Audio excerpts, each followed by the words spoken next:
Or it always means so much to say pivotal at the start of these, doesn't it? But game four is really the one that tells you whether you're going to have a series or a likely gentleman's sweep. And you and I have made the point now that Miami is probably the favorite still up 2-1, but that we like Boston better to win individual games in this series.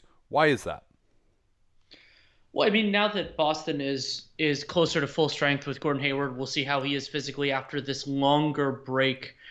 So I think that now Boston has better offensive personnel to handle some of the defensive looks that Miami throws, and we also saw Miami's offense be more limited in Game 3. That was something you and I expected throughout this series. But having a 2-1 lead matters, and even if Boston is like 55-45 favorites in each individual game, the more likely thing is that having an extra win banked is more important right now. Now, obviously, the math and all that will change over the next 3 hours, but I think that's a healthy way to think about this series at this moment. Yeah, and particularly where there's no home court advantage, and it's not like Boston with a win tonight could steal back home court advantage. But I think clearly, to me, the team that wins tonight is the favorite in the series.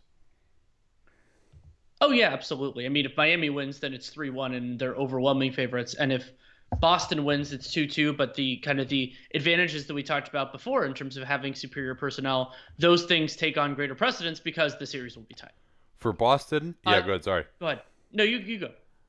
I was going to say for Boston, they're going to start the same players as last time. They'll bring Gordon Hayward off the bench. He surprisingly played 31 minutes. I'm sure they would have liked to have salted that game away a little earlier than they did. But that's really interesting as we're getting ready for tip-off here. Also fascinating will be Stevens' deployment of his five best players, but not one of those five best players is a center. And how does Miami match up to that? For Miami, they've really struggled with some of their bench units. They played Olynyk and Bam together. That got roasted in game three. And Goran Dragic needs to have a bounce back game. He's been one of the stars of these playoffs, but really an absolute nightmare for him in game three.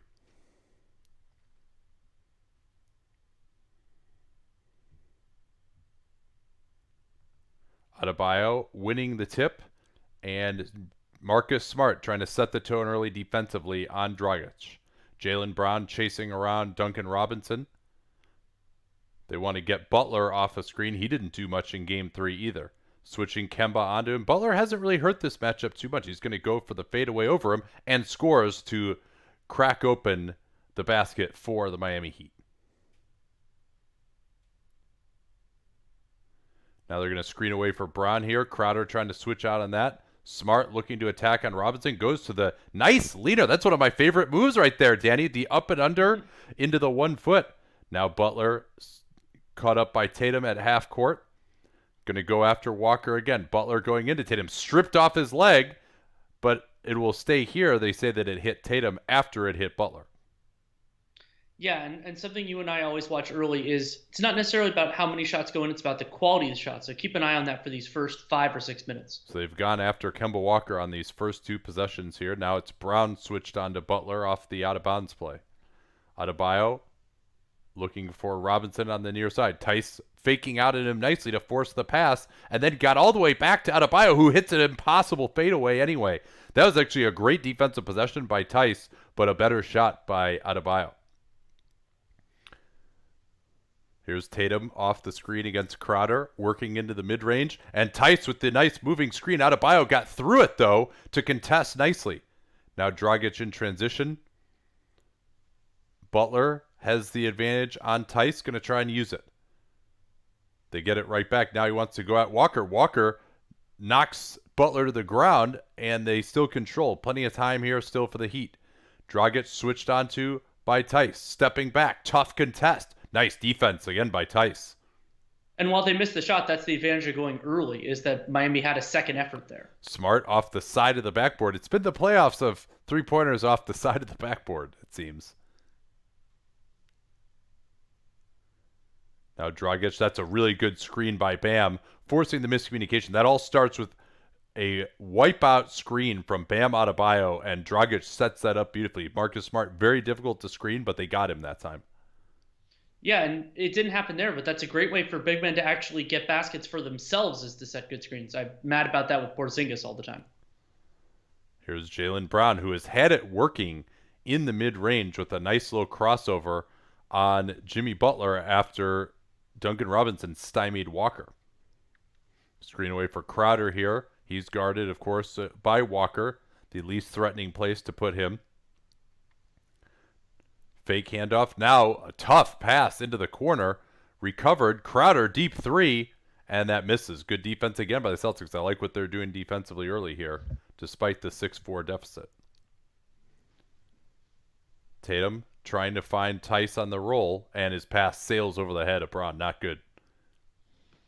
Yeah, that was flat-footed, didn't really have much zip on it, and then was way too high. Well, and that's all the pressure from Adebayo. And yes, absolutely. You felt have to get it over him.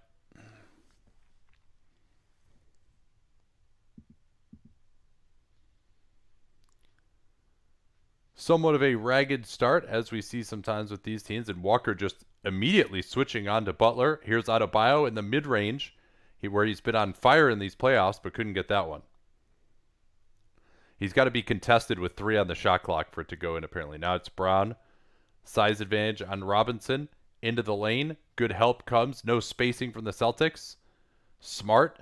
He's going to attack Robinson. Quick release there in the corner by Walker over Crowder. Crowder helping off the strong side corner and gave up the 3. Now it's Dragic going to work on Walker. This is probably the 5th possession they've gone after Walker already.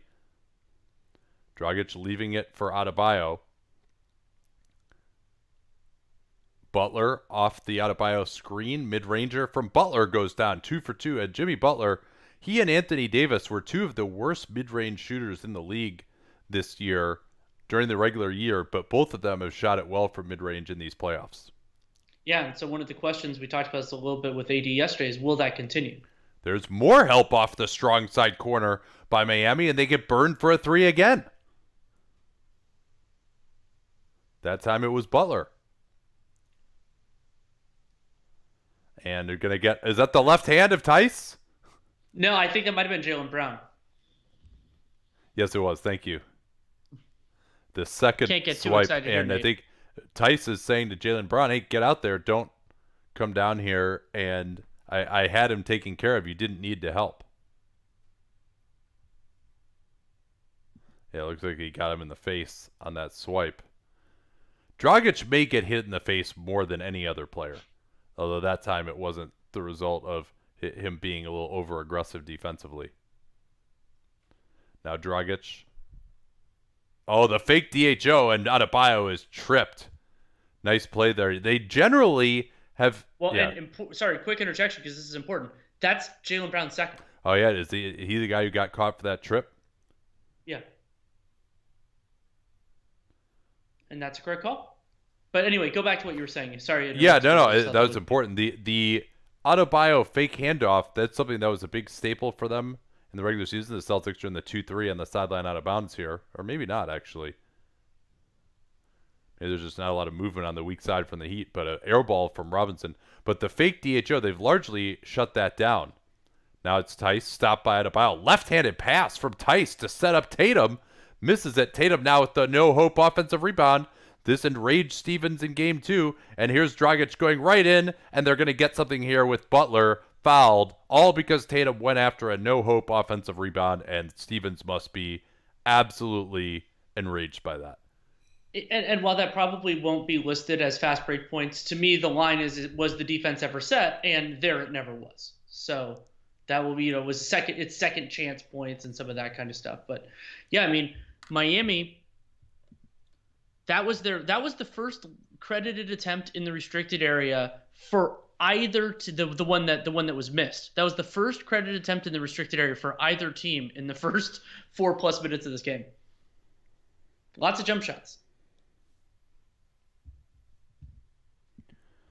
Butler off to a strong start early with 6 of Miami's 10 points.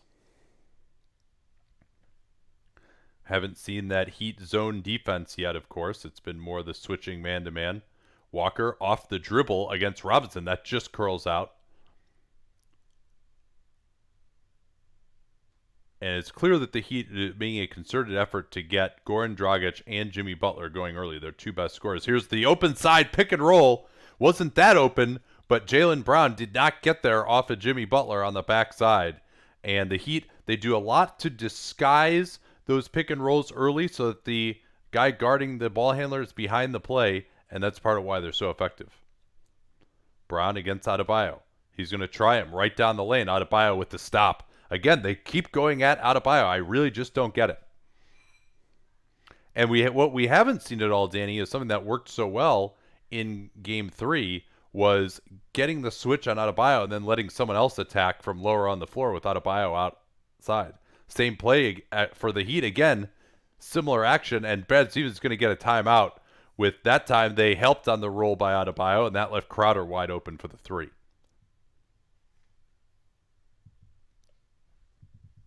And that is 7 straight points for the Miami Heat. They were down 10-8, and now they are up 15-10 in the early going. And we have more time for your questions today because that's what we're doing. How is Kemba's defense? He looks fine in my eye, but the Heat hunt him like he's Lou Williams. I think he's been pretty good overall in the playoffs, but what's important to remember in these, and we saw this in the Toronto series as well, is it's all about relative quality. And if you can be a pretty decent defender and be the worst defender on the Celtics or the Heat at a given moment, so you're going to hunt them like they are Lou Williams because comparatively they are. And you also have the benefit of tiring out one of their main offensive players. Also, an interesting one for you from Chris S. Amin Al-Hassan said today that Spo has a reputation for being very good at adjusting between games, but not as strong at in-game adjustments. Do you agree with that assessment? What is it again? Sorry, I was catching up on Twitter. Basically that Spo is better at kind of in series adjustments rather than within a specific game. Yeah, I don't know. It's really difficult to know. Sometimes, was this something that you planned to do before the game, or did you really just do it totally on the fly? So I don't know that I have enough information to answer that question. I think that's fair. Yeah, and it does seem like some of the when they switch to a zone and all of that, it's triggered more in a kind of game plan of sorts rather than by necessity. And I remember Jared Dubin's great piece on zone defense about a year and a half ago talked about how sometimes Manny goes to it when they're not communicating well or something else. So then that isn't the same type of thing. But yeah, I agree with you. Thanks to On Garrett, by the way, subscribing at Tier 1 on Twitch. And for those of you who are on Twitch or who want to be on Twitch, we're going to actually start having a little more content there. We're going to start showing, I think, the Hollinger and Duncan podcast live on Twitch, and then we'll have about a 30-minute Q&A on Twitch after that, so that we'll have a regular schedule for that every week. And we're also going to actually up our game and get some emotes and really actually be a good Twitch user as opposed to just hitting stream every time and really invest ourselves in the platform anymore. So thanks a lot for that on Garrett, and hopefully we're going to give you some more benefits, a few more things that are not quite ready to talk about yet because we're still working on them, but we're going to take care of people who subscribe on Twitch a little bit more than we have been. A question from Periscope. What is the least called foul in the NBA? Feels like a big man moving screen might be it. The way I would define this is the frequency relative to it occurring, and my first thought is traveling. It just isn't called very often. No, I like his one actually, the moving screen, because that happens. It's like holding, right? You could call it on every play. Yeah, and having that mentioned against the Celtics in particular is true. There's a version of it though that isn't a foul. Some of the Gortat is towing the line, of course. But you and I also think the rule should be changed. How would you rate Bam's switching ability compared to the best of the best forwards and bigs that can guard smaller players? It's up there. I mean, I would say that he is on the short list, especially because he's so agile, and we're back. Yeah, he might be. We'll see how Draymond looks when he's actually trying again, but Bam is right up there, man. Just in a one-on-one ISO situation. So Hayward is in now. Robert Williams getting some tickets. They run a little flex action here. Walker now isolated against Robinson. They need to give Walker some space to work. Handoff, Smart. He's got Robinson on his back. Strip from behind. I think Robinson got him on that. Nice play. Hero is also in. Goran Dragic getting his normal break. He'll return when Butler sits down. And this is Iguodala at center. Yeah, that's really interesting. And we're going to get Iguodala for a moving screen right away. Channeling his old teammate Andrew Bogut. Though that one didn't seem dirty, it was more just moving. Yeah, I think Olynyk really struggled defensively in the last game. Maybe that's why they're giving this a shot. So surely they'll be switching everything now. Iguodala onto Smart, swings it out. Walker creating the space on Hero in the mid-range. Excellent work there by the Celtics, starting with a good skip pass from Smart. Here's Butler going into Walker. Love that no call there on that play. Now Butler will try and post up. Rob Williams going to come with the double. Iguodala, they feel they can double off of him. You can't double off a Hero, though. They're not lucky on that one. Walker attacking for three, and it's going to be a three-throw situation with the foul on Duncan Robinson. Usually he's the beneficiary of such calls. Yeah, and a lot of times when a player is trying to recover over a screen, that is when an offensive player can realize they have an advantage and try to get that shooting. Yeah, Miami led at 15-10, but they've gone scoreless now in their last three possessions. Yeah, and very low foul, low free throw start to this game. These are the first three for the Celtics, and then only two for Jimmy Butler so far for Miami. 3 fouls for the Celtics, 2 fouls for the Heat so far. So that's led to some pretty watchable basketball.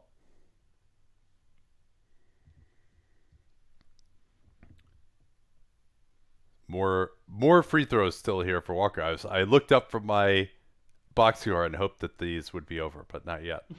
So what do you think of this Iguodala at center group? It's interesting because I don't think so you get a lot of mobility for sure, but I think I would consider having Derek Jones in some of this instead, just to get all the way out there. Yeah, Iguodala maybe a better shooter than Jones. I'm not even sure that's true at this point. Here's Iguodala with the quick catch and shoot. Oh, and he proved me wrong. Well, there we go.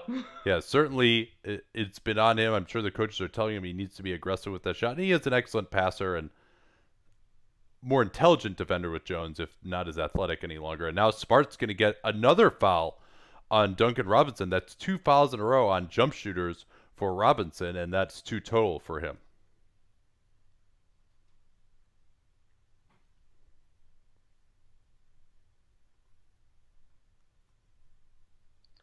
This is a long commitment to a bit.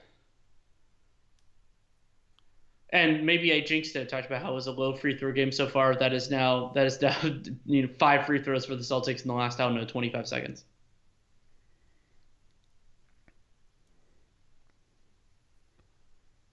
Yeah, you would think that this group might work better against the Celtics all small group potentially. Robinson with Brown on him did not want to foul, but Robinson's had a couple of really bad misses, and now it goes to Walker. He's going to attack Robinson to try to draw his third. Instead, he goes in easily for the layup. Yeah, and going in hard there, you're not going to face much resistance because Robinson, especially small guys, are very reluctant to get their third in that situation. Yeah, so that's now 6 points in the last 3 possessions at the expense of Robinson, although obviously facing a guy coming downhill at you in transition isn't necessarily his fault as much.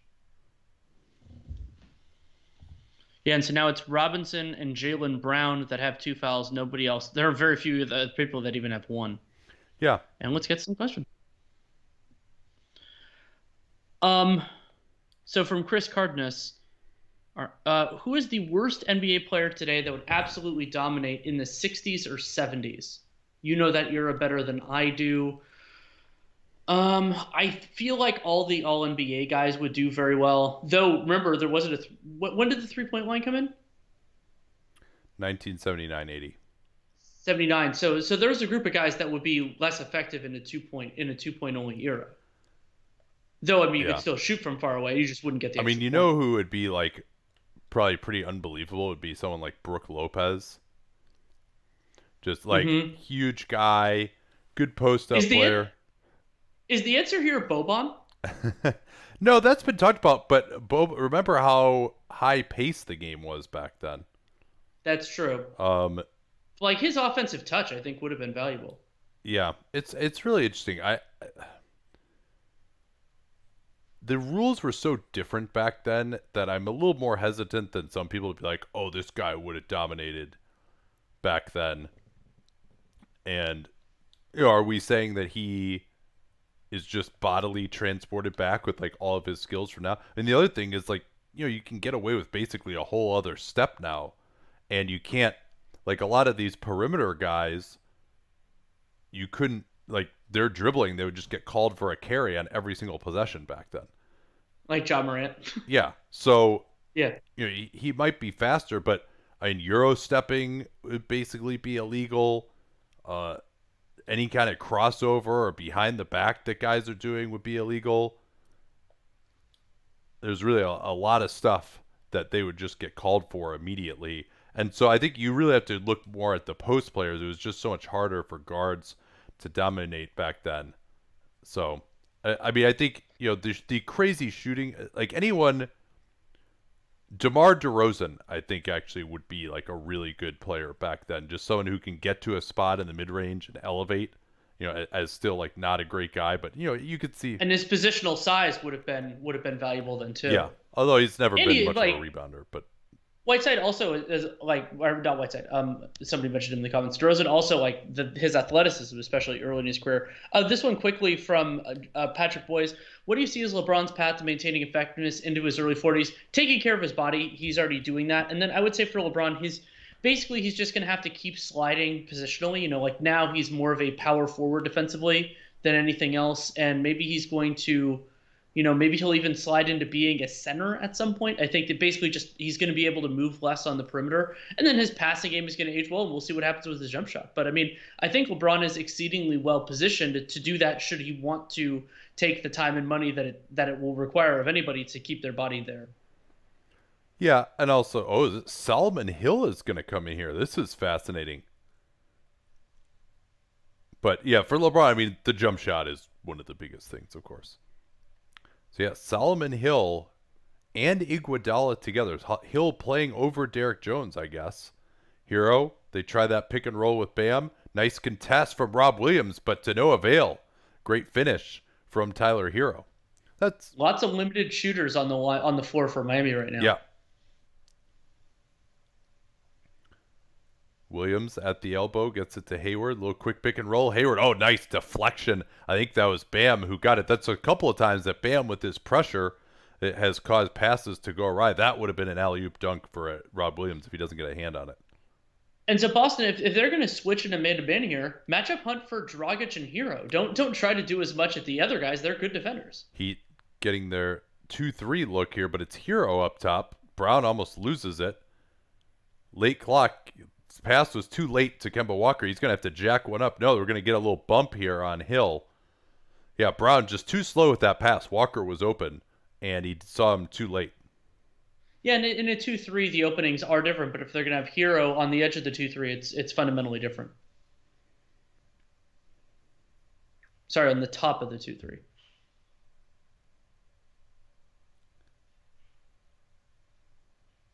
He's swinging around. It's Brown, wrong footing Hero, back out. Hayward, quick catch and shoot. Curls out. Bam in transition, picked up by Jaylen Brown. Handoff, Dragic tried to get the quick pass, and Jaylen Brown and Gordon Hayward knew exactly what was coming, as did Rob Williams. They were very attuned to that play, and unlucky that it remains Heat ball.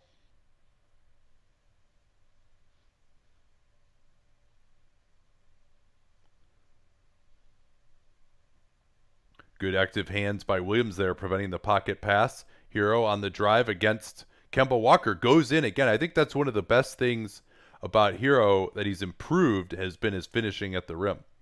Brown setting up Hayward. Nice flare screen set by Williams, but Hayward missing another. But Hayward is in the right position on these shots, and he's getting good looks. Oh, what a pass fake, but Dragic missing another right-handed layup. Here's Walker on the push. Hayward going at Hill. Underneath Williams. Stopped by Iguodala. Blows it again. And now he's going to put it in for the end one. Yeah, and for Robert Williams to be able to, it looked like he was going to get an and one earlier in that possession, but ends up getting it there, and there just wasn't anybody. Remember, Bam not around the basket there. He's somewhere and probably in the corner there, so made it easier for Robert Williams to get like 3 offensive rebounds. I can't say I'm loving this Solomon Hill over Derek Jones Jr. thing, unless there was some injury that happened that we didn't know about.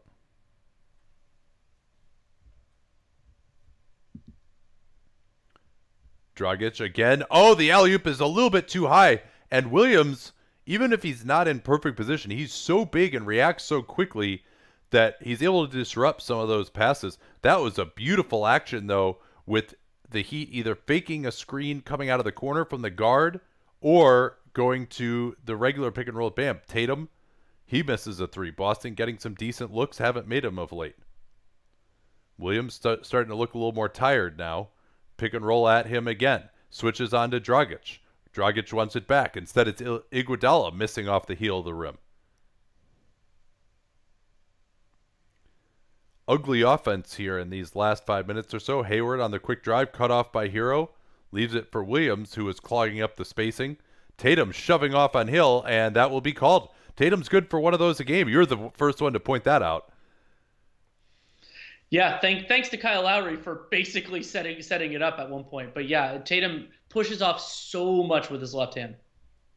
And that time it was basically it wasn't as strong of a push off, but the referee was direct. Scott Foster was directly on the angle to see it. Trying to get Bam good position here. Wanamaker, good defense on Dragic to knock it away. Celtics very active hands here. Both teams have actually here in the first quarter. And so far, Boston 9 shots in the restricted area, and Miami only 3. But Boston's only made 3 of their 9, so it's not as big a difference in terms of points in the restricted area. Here's Dragic, contested by Brown. Off that 2-3 look, missing. Nobody can hit a 3 right now. Tatum gets it to Brown against Dragic. Into the lane. Tough fadeaway over Dragic, who commits the foul. Not a good foul. He was in great position.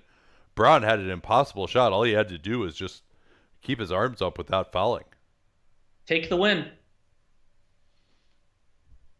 And now Boston, I believe Boston is, yeah, Boston was already in the bonus, but they're still in the bonus here.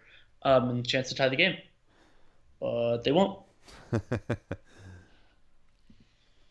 Yeah, really ragged start. Some couple of players who haven't played much in this series out there. Although I think Rob Williams has been pretty solid so far. Brown rattles in the second. Yeah, and both teams are 2 for 8 from 3, which makes this look even more ragged offensively. Hero getting the pick and roll. Gets plenty of separation on Tatum. Oh, nice play there. Hero just continued to work. Great patience. Got Williams in the air, and then snuck a pass into Adebayo just in front of Hayward, who is coming in from the weak side for the tag.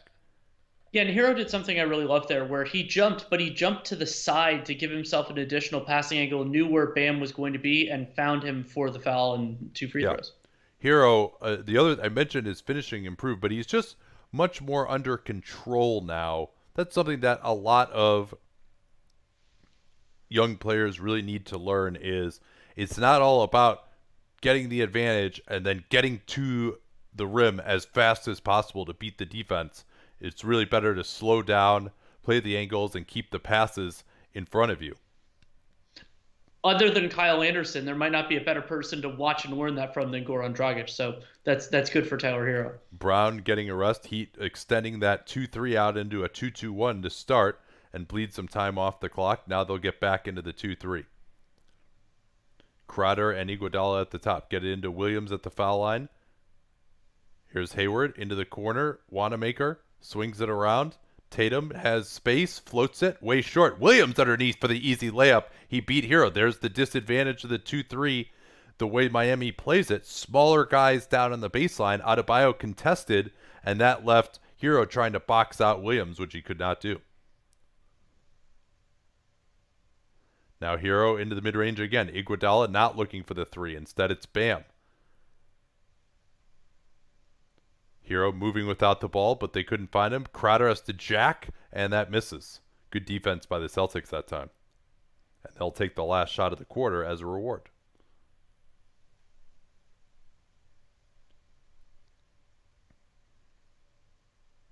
It looks like they're going to try and involve Hero, and they pre-switch it here to get Crowder onto Tatum. Now they screen again. Tatum missed Wanamaker open. He'll take a difficult three off the glass, and it'll be a 1-point Heat lead as we go into the first quarter break. Yeah, as Jason Tatum currently 0 for game 4, 0 for 5 from the field, missed all 3 of his threes, 1 assist, 2 turnovers for him. The leading scorer so far is Kemba Walker, 9 points, 3 of 4 from the field, 1 of 2 from 3, and then those 3 free throws, which he made 2 of. And so far, 4 assists on 8 made baskets for Boston, 6 assists on 9 made baskets for the Heat. Yeah, and we're still relatively low foul and very low turnover, just 2 for the Heat, 3 for the Celtics. And that's part of why, even despite these, the ghastly shooting numbers, the offensive, it's not great, but it could be a lot worse. Yeah, pretty slope. 23 possessions there in the first. You want to take some questions? I'm going to be right back here. Yeah.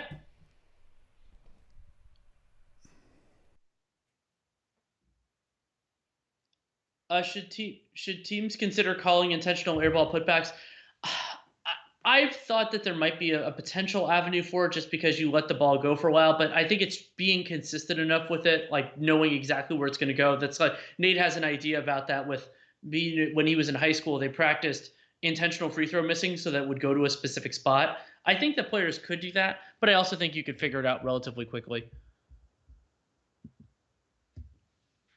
Let's see.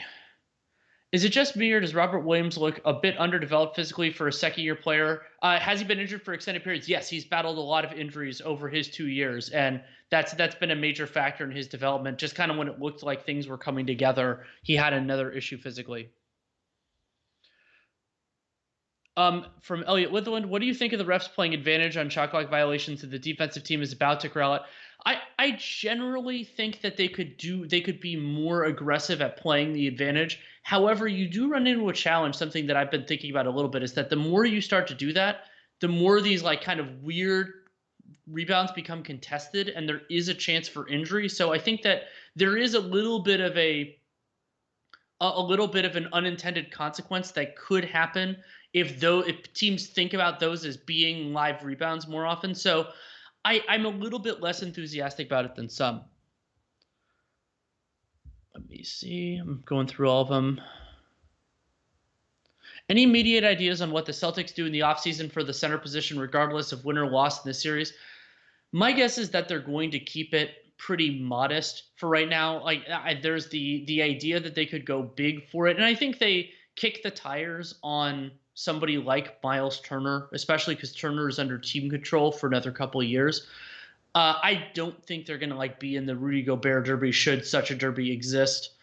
Because remember, the thing about Boston is they don't have a lot of salary flexibility. So almost any trade they make involves a player who is important to their success right now. And so that it makes it hard to go in any direction. Now, that's worth it for somebody like Turner, who's young and good and under team control, but less so for somebody else. So they also have Robert Williams and Tice presumably a part of the rotation next year. So maybe they get somebody, at or around the minimum. I don't think they're going to do anything crazy. Oh, here's what I want to do, Danny. So I watch on Periscope. What are the benefits of watching on Twitch? You mentioned subscribing. Yeah, we'll have more benefits on Twitch, which we'll expound on. We're going to be bringing those out hopefully within the next 2-3 weeks or so. We're back here, and Heat in the zone once more. Butler has returned. He had a nice start. Boston, of course, making a concerted effort to get the ball inside against the zone. Williams just lost it, but goes right to Tatum. Corner, it's Wanamaker. Along the baseline. Oh, what a move. I know they're going to say he carried the ball. Which he did. Carried it with his left hand. Granted, they almost never call that, but it did seem like a carry to me. I would not have noticed it were it not for the call, but I saw it on my replay. He certainly did fool Bam Adebayo significantly.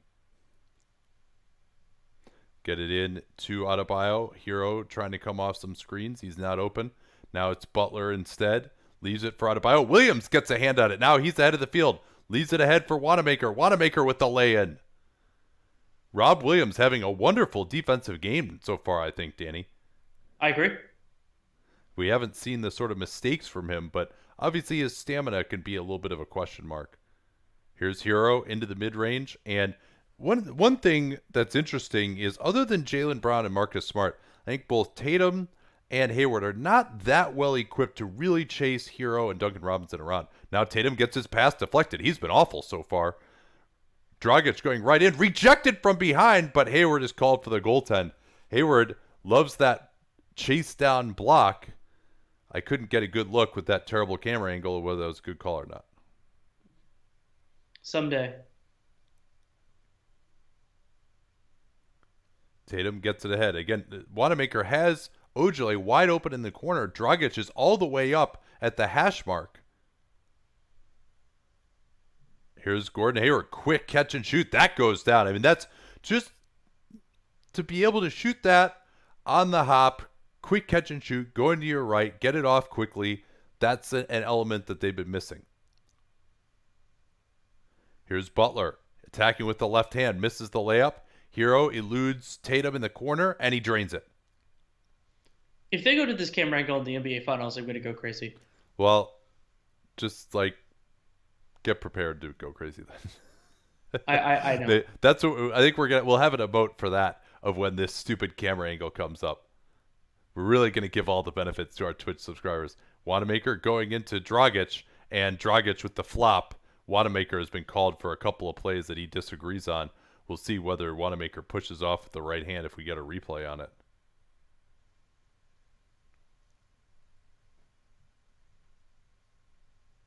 Yeah, I would say that's a correct call. Yep. I mean, I love that the league has cracked down on this off-arm shit because it was a massive problem by the end of last year. Adebayo screening for Butler. Butler not looking to shoot that one. Along the baseline, picked up by Tice. Crowder is wide open for three. Nice box out by Ojale on Bam. The brick shit out. Yeah, Bam tried to move him. Could not. Yeah, he's using what God gave him on that one. Here's Smart into the lane, attacking on Hero, who contested well. Now Smart racing back to try to get back into the play. They leave it for Adebayo. He passed up what could have been a layup. That was weird. Yeah, it looks like he had a clear path at the basket there. Well, we should review to see whether he did or not. Here's Hero somehow recovering from the foul line. And Brad Stevens is going to get a timeout with Boston now trailing by 5. Hero has been a huge difference maker in his minutes in the second. Absolutely. Hero, 11 points, 5 of 6 from the field, most of that inside the arc. And I think he's done a nice job with a couple of passes, but it's mostly ended up being his shots. He doesn't have any credited assists so far. Tatum, still no points, has 3 turnovers on his ledger as well. The shot chart so far, I think this is telling. Boston, 10 shots in the restricted area compared to 3 for Miami, but Boston's only made 4 of those. So 4 of 10, that's far. You expect teams to make about 63% of those. A few of those have been like offensive rebound, tap sequences.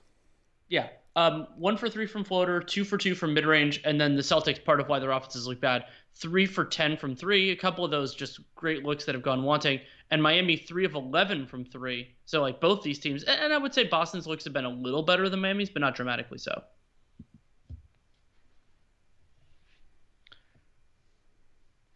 From Michael Roberts, does Dunked on Prime have a student option? Yes, it does. If this is in the, I can't remember if that's in the FAQ or the letter, but basically you can send an email to dunkedonprime@gmail.com, and if you can explain your situation briefly. We don't need a ton of stuff, and we can set you up there.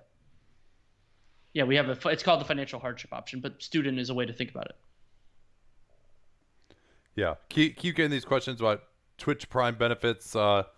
We appreciate those of you who have Amazon Prime. You can basically subscribe to us for free, although it forces you to manually renew every month. But if you're not subscribed to anyone else on Twitch, that's a great way to support us for basically no money out of your pocket at all. But we are going to start building things out on Twitch with some of the usual features and some other stuff that'll be more unique that we're going to bring to you. I actually had a lot of conversations with people at Twitch recently to try and build that out a little bit more. So stay tuned. Hopefully we'll start debuting that stuff before the finals are over. From the other Darius, what changed with Denver from where we all thought they were done versus the Jazz to now having a real shot at beating the Lakers? The biggest thing that changed was their defense. Their defense looked terrible in the early games against the Jazz, and they tightened up their protection around the rim. Their rotations got a lot better. Jokic in particular really improved. And that defense, when you consider how good their offense was, that made them viable in these matchups. And the Clippers, there were certain advantages that Denver had, which we both acknowledged, but just kind of thought they weren't going to be as material as they were. But I think really it's the defense that is key to it. Brendan Brad, love the stream, guys. They deliver pizzas at nice. It was great to listen along to. That's good to hear. That's a use case that I think we didn't really anticipate. Use case is a solid tech term. We live in the Bay Area. Got to get that going. But yeah, I mean, that's a great way to listen to this if you're not in a situation where you can actually watch the game. Hopefully this is better than like the normal radio broadcast. And we'll try to call out the score a little more often too for those of you. From Arif Got Game, what would be a rule change that would encourage, or actually I guess you could say discourage flopping? It's getting ridiculous. I mean, there is a real challenge doing it live. There could be something like what soccer does, where there could be like you could call some sort of like a flagrant unsportsmanlike for a clear, blatant one. But a lot of it is seen after the fact. And so I would say go back to the fines and those sorts of punishments as opposed to something in game, because it's just too hard to catch. And that's part of why teams do it. And we're back. All right, here we go. Back to the 2-3 again for Miami. Tatum, as they get Brown into the corner. Brown tries to pass along the sideline, and it just goes off of Tice's hands. I'm sorry, along the baseline. And Dragic can't believe it, that this is not going to be Miami ball, and I agree with him on first watch.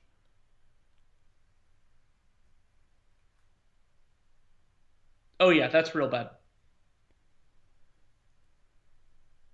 But not worth a challenge. I mean, it's 100% win rate. How much time's left on the shot clock right now? I don't think it's much. That's why I was thinking it's 8 seconds. Shot clock. Yeah, Tony Brothers and Scott Foster trying to work it out.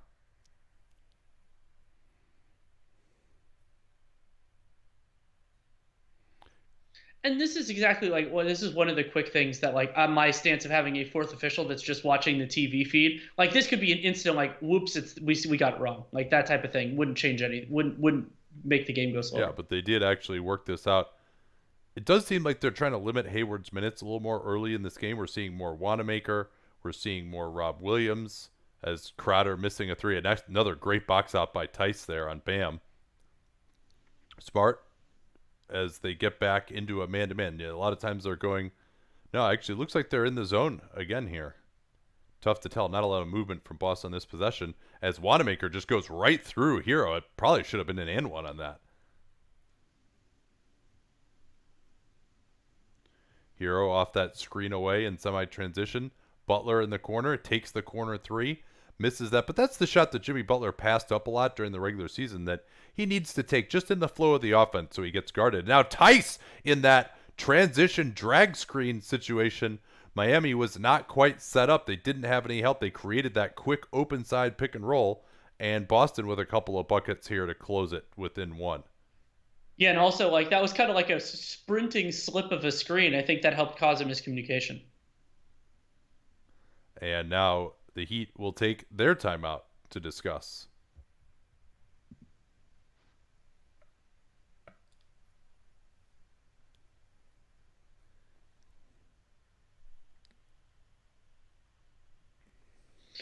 From Glenn Simonson, I like the David Locke ref solution. 6 reps, 3 on each side, no running.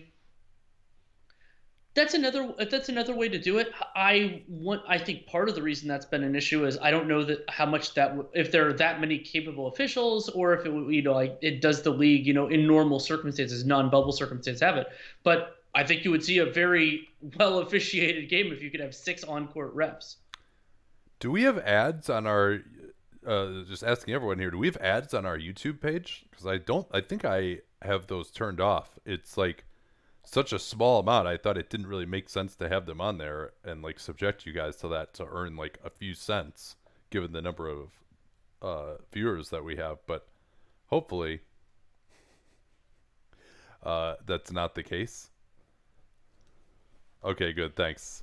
No ads. Cool. I saw someone comment like, "Oh, you can listen for free with no ads." I was like, I thought that's what we have already. Okay, thanks guys. Yeah, and Yeah. there was just because this came up in the comments, it's worth noting. Boston has turned the ball over on 22% of their possessions so far, which is absolutely massive. It's Lakers Nuggets esque. This also came up in the comments, referencing one of my favorite ever Onion articles. Fuck it, we're doing 6 refs. It's a great Onion article from like 20 years ago, like a Razor executive being just like, "Fuck it, we're doing 6 blades." He's like, "I don't care if you got to put that thing on there vertically. You fucking get that thing on there." It's great. And now they're pretty close to that anyway. Not that I've used a razor in a little while now, but um,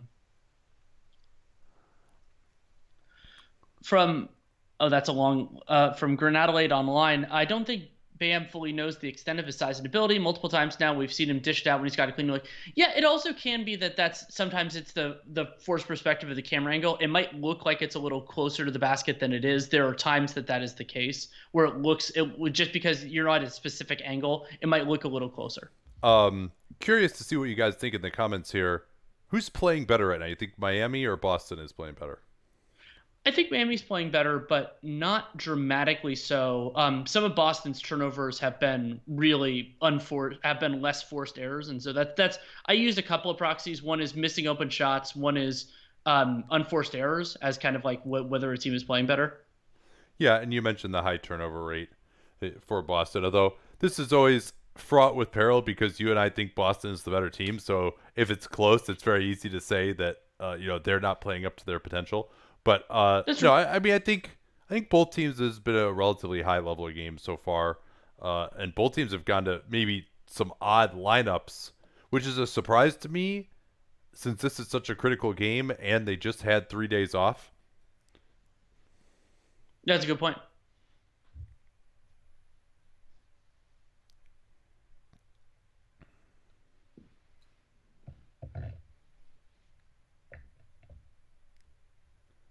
Yeah, so Olynyk, Nunn, and Derek Jones Jr. have not played.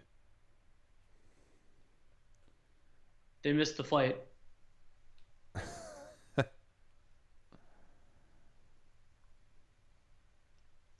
All right, we're back here with Butler getting into the lane. Iguodala not looking to finish inside, but Butler goes right through Smart. Again, just the power and aggressiveness of Jimmy Butler. If you're not in perfect position, he's just going to drive his shoulder right through you and draw a foul. And if you can bet that Andre Iguodala is going to do everything other than take a shot, take that bet every single time. So that's what he wants to do. I mean, on the famous LeBron chase down, if there had been anyone to pass it to, he would have passed it. Yeah, he's definitely not going to try and power up inside when he gets it unless he's wide open for a dunk. I think this is a man-to-man right now for the Heat. Yeah, it is. Wanamaker, as they've led the shot clock out with no penetration at all. Tatum setting up Brown, has to elude Butler, can't really do it. And Tice keeping it alive. What a rebound over the smaller Iguodala. That sets up Smart's three. What a possession by Tice. The great pass after he outfought 2 Heat for the rebound. Now Butler backing down on Wanamaker. They give up that switch very easily. Butler stepping back way short on that jump shot. Quick transition screen to get Hero onto Tatum. Wants it back to attack. Steps back. Way short. Tatum going after his own offensive rebound again, and lucky that he knocked it out of bounds. I mean, he apparently believes he has this preternatural ability to know when he's way off and to go get the rebound, but he kind of forgets that there's a bunch of other guys on the court who can do that too, and he's 25 feet away from the basket. And Tatum, I believe, now 0 for 6 from the field. Trying to go at Walker again. They're going with these pick and rolls first to get Walker onto their main ball handler as Iguodala misses the pick and pop three. And then they want to go to their regular pick and roll where they know the Celtics aren't going to switch. That's a nice little adjustment. Brown throws it away. Yeah, and there's been a few times where the Celtics have gotten themselves in trouble and just basically thrown a pass without necessarily knowing a teammate was there. And sometimes on those you want to go a little bit loopier just because you can give somebody a chance to recover and get there if you're not sure somebody's in the spot. Yeah. Chance to get stolen. And Brown, I talked about how he's done a good job of slowing down. He did not do that time. Butler way short on another mid-ranger. He's been very aggressive with those lately after that poor game. Here's Smart pulling up. Tice, offensive glass. Oh, nice tip. And then he gets it just taken away by Iguodala. Here's Hero. He'll load up the left wing three. That misses. They had Tice ahead of the field. Did not look that way. Here's Walker. Hands off. Brown starting his drive early into the lane. He gets stripped again. Now it's Hero. Got Butler on his right. Goes in on Smart. Smart with the foul. Smart wants a review, but when you come down that hard with your arms, it's going to look bad.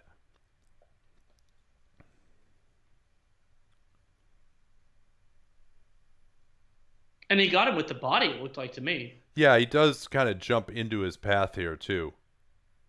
Yeah, that looks like a defensive foul to me. We can't have a great angle to see whether he gets him with the right arm or not. That part looks like it might be clean. But I'm not 100% sure they would win this challenge, and you just get a jump ball out of it anyway.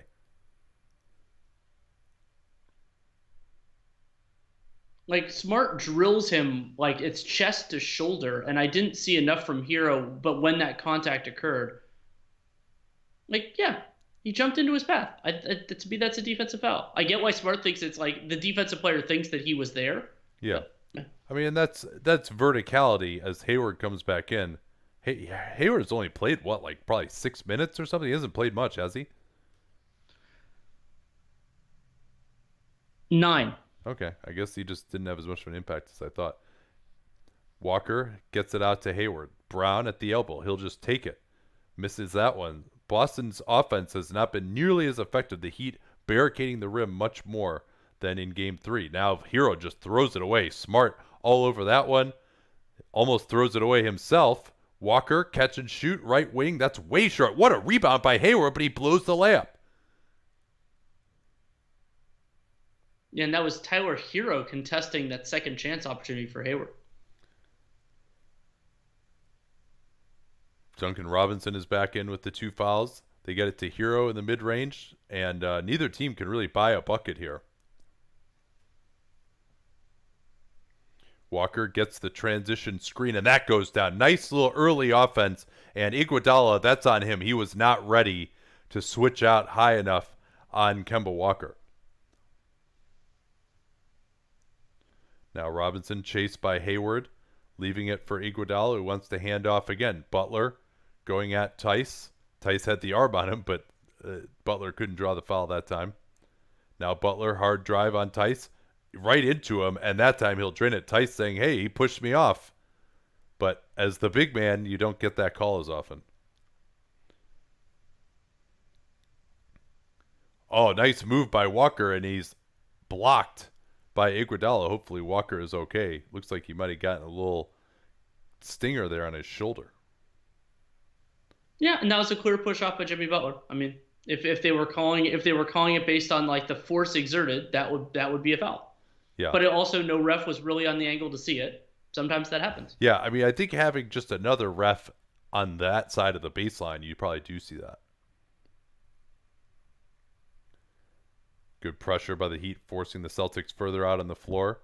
Smart, tough mid-ranger with 10 on the clock. Not a good shot. Yeah, lots of jumpers for Boston in the second quarter. It's a part of why it's looked so bad. Robinson has Hayward on his back. Hayward did well to get through. And then the illegal screen called on Adebayo as Hayward really got hung up. Yeah, and that time for Bam, you've done your job. There's a ton of separation already with Duncan Robinson and Hayward. By pivoting into him, he made it obvious that he had committed a foul. But that is only Bam's first foul so far.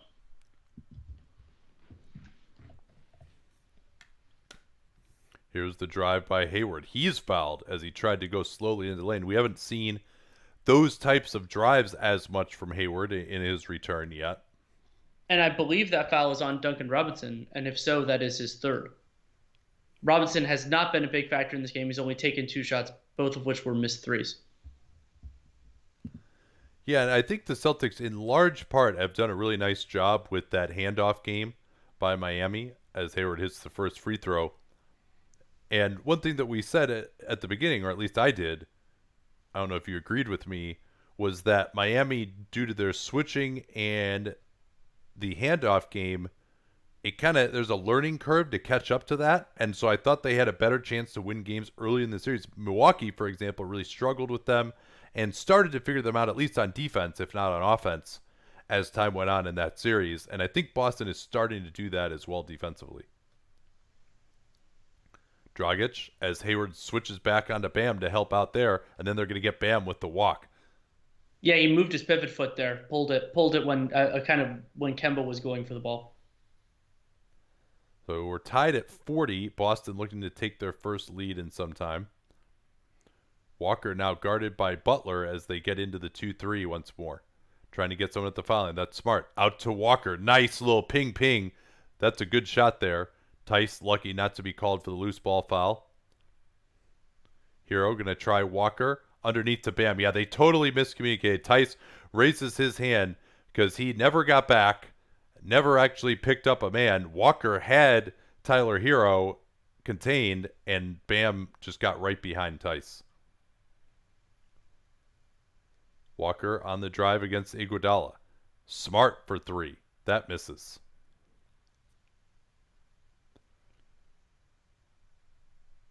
Bam has not been aggressive on offense, really, for his own individual moves. Into the post, trying to get Dragic backdoor. That's covered up. Hero on the short leaner off the glass. What a shot. Yeah, and Hero is 5 for 6 on 2-pointers in this game. Yeah, not usually his specialty. Celtics trying to get the ball into the middle of the zone. Underneath, Brown. That's a great pass. And that's another place where you're vulnerable underneath with Bam further out on the floor taking care of the foul line. Smart able to throw it up for Jaylen Brown. Dragic trying to draw the foul on Hayward. He does. Oh, and it goes in. They're going to count it. Dragic giving a taste of the own medicine where Hayward commits the foul with his face. Let's see if this is a foul or not. Yep. Yeah. And just like a lot of the Dragic ones, you can foul a dude with your face if your face is in his shooting line, and it was there. Yeah, the lucky bounce. That's a huge play. And Brad Stevens is going to challenge this. I do not think he will win. Yeah, wasn't there one that that Spo wasn't that in game 3 that Spo challenged it and I got angry about it, but then when we saw a different angle it looked a little bit better? I can't remember.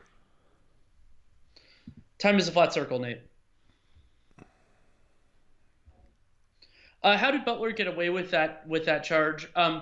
There wasn't a ref in the right position to call it. I mean, that a lot of times when you think about why something wasn't seen, think about where the 3 people who matter, where they were on that play. And if nobody sees it cleanly, you don't necessarily want them to call the foul because otherwise you incentivize flops and a lot of other things. So that's the easiest explanation for why the inconsistencies in officiating is where they're standing at the time of the alleged infraction. Yeah, and Jared Weiss on Twitter was saying, "Oh, Tony Brothers looked right at it and he didn't call it." And I respectfully disagree with him because I think it was Tony Brothers, and I'll apologize to Jared if I'm wrong here, who was on the opposite baseline, and so he basically would have had to see through Tice's body to know whether there was a push-off or not. So let's see what the call is there. Yeah, so clearly Hayward has his arm on Dragic as he goes up for the shot, and he's leaning into him, and Dragic jumps straight up. So I think this is very clearly a foul. And the refs agreed with you. Yeah, high payoff though, obviously for Stevens if it gets wiped out. But I think generally, unless you have a good argument that a foul wasn't only a defensive foul, not only was it not a defensive foul, but it was actively an offensive foul, I think you generally shouldn't challenge. I think it should be, it has to be so far in the other direction in your favor where the refs are going to actually overturn it. And that time I didn't think there was any kind of an argument to overturn, frankly. Let's see if Tatum can get going now. With Dragic at the line, those 3 points in the books, and a chance to make it a 4-point play. And Stevens is upset by this. I still don't really understand what the issue is. And worth noting, Miami's only committed 3 fouls, and so Boston they're not even in the bonus on the next one. Yeah, I like this attack here from Walker. He can get around Crowder in that 2-2-1 zone press. They didn't get anything out of it, but they pushed the ball up quickly. Hayward against Crowder. They screened for Tatum nicely. Beautiful ball movement. Great pass fake by Hayward, but he just couldn't complete it. Now Walker tipping it back, and he could have just grabbed it. Now Hero coming in, rejected by Tatum. Great hustle back by the Celtics. Yeah, I normally love a guy doing an intentional tip, but he was tipping it when it seemed like the ball was there and there was a defender where he tipped the ball. So not great by Kemba there, but Gordon Hayward's pass fake, that's one of my favorite things. Pass fake into an open three. Trying to post up Bam here. Two-man game on the left side with Butler. Nice help over from Walker. Back into the corner. Wow, what a closeout by Walker, but they still get the open three anyway. Now Celtics can push it with Bam behind the play. Hayward, nice job by Bam getting back. Brown into the mid-range, crossing over. Nice pump fake, and they're going to get him for the walk, though. Yeah, I think he staggered a little bit with his right foot there. And again, that's the ref being on the exact angle to see whether that right foot moved. yeah, and Jay Crowder quite gleeful about that, although sad that his block of Brown won't be in the stat sheet since those two have been frequent foils in this series. Dragic off the pick and roll. Good solid screen by Bam. Off the glass misses. Bam going up and scores. Finally, the offensive rebounds bearing fruit for Bam Adebayo. Yeah, that's only 3 in the game for Miami and Bam's first one. Yeah, Celtics zone offense has not been good. They've missed some open shots. Here's Brown on the drive. Going to try Bam into the verticality and scores anyway. Nice play.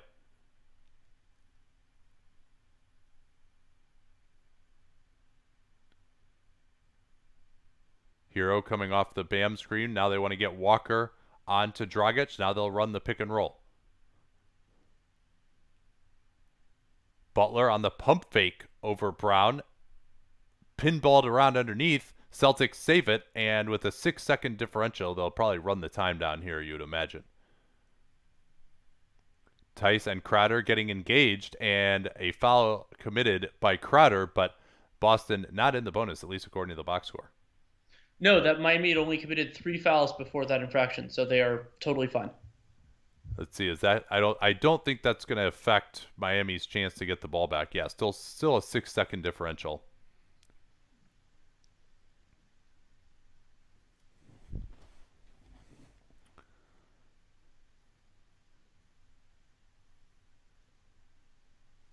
A little interesting here against the zone, as now Crowder's going to come out and try and guard individually. I'm not sure whether they're going to try and match up man-to-man here or not.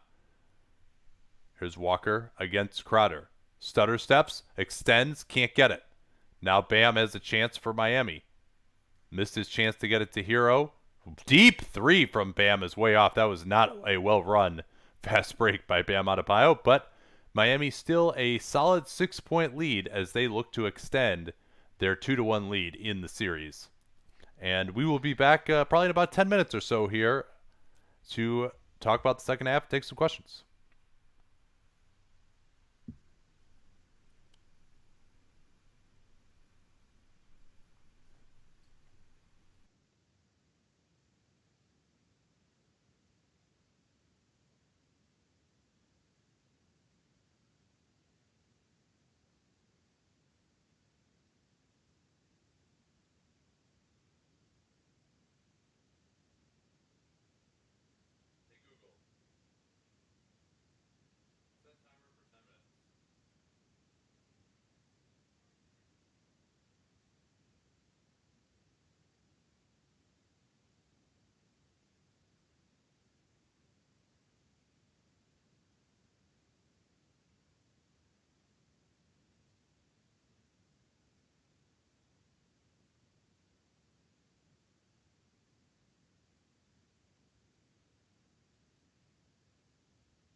All right, welcome back, everyone. Sorry for the delayed return, but had a little bit of business I had to attend to during the break.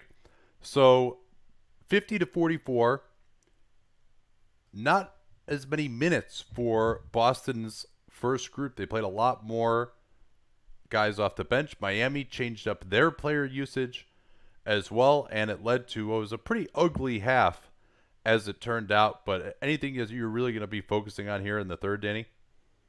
Yeah, see whether Boston's turnover problems persist. They had 11 turnovers on 50 possessions. That's how you get that 24% turnover rate, which is completely ridiculous. The shooting, we'll have to see. One of the other important ones when you go to the shot charts is Miami hasn't gotten to the basket that much. Eight attempts. They have had a few free throws. 7 of 14 from mid range. That 14 attempts is a ton. 7 makes is a lot. We'll see how that continues.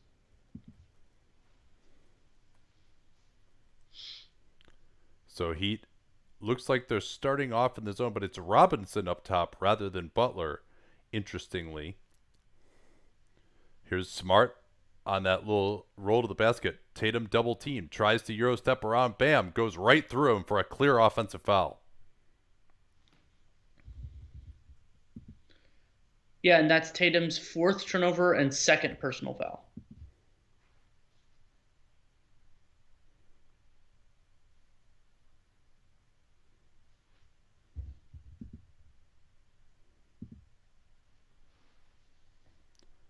Robinson gets the handoff from Bam. This sets up Dragic for a three as Smart came off of him, but they miss it. Here's Walker stepping back over Bam.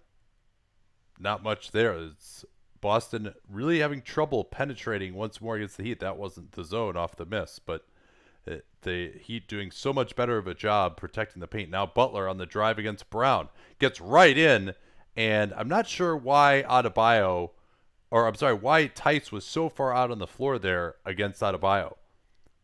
Yeah, it was sort of reminiscent of something Boston did well against Miami in Game 3. Boston trying to shuttle guys in and out of that free throw line to keep the Heat off balance. Smart with the quick pull. Tatum can't get the rebound. Good job by Bam. Miami looking to build a double-digit lead. This is their largest lead of the entire series at 8 points, despite leading 2-1.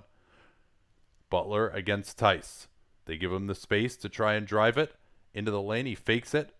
No advantage gained. Now it's Dragic trying the spin into the lane. Floats it up. What a rebound from Smart. Boston trying to get something in the fast break here. Brown. Now they hand off with Tatum against Crowder. Tatum trying to post up a little bit against Crowder. Rare chance to get into the mid-post for him. Spin move into the lane. Tough floater misses. But Tice right there, he did just enough of a shove to open himself up but not get called for it. Yeah, and Jimmy Butler, I think, tried to accentuate it, but there wasn't enough contact for the call. Now Adebayo going at Tice, and he'll pick up the foul. One of the first times we've seen Adebayo try to attack off the dribble in this series. And I believe that was Daniel Tice's left hand committing his first foul of the game.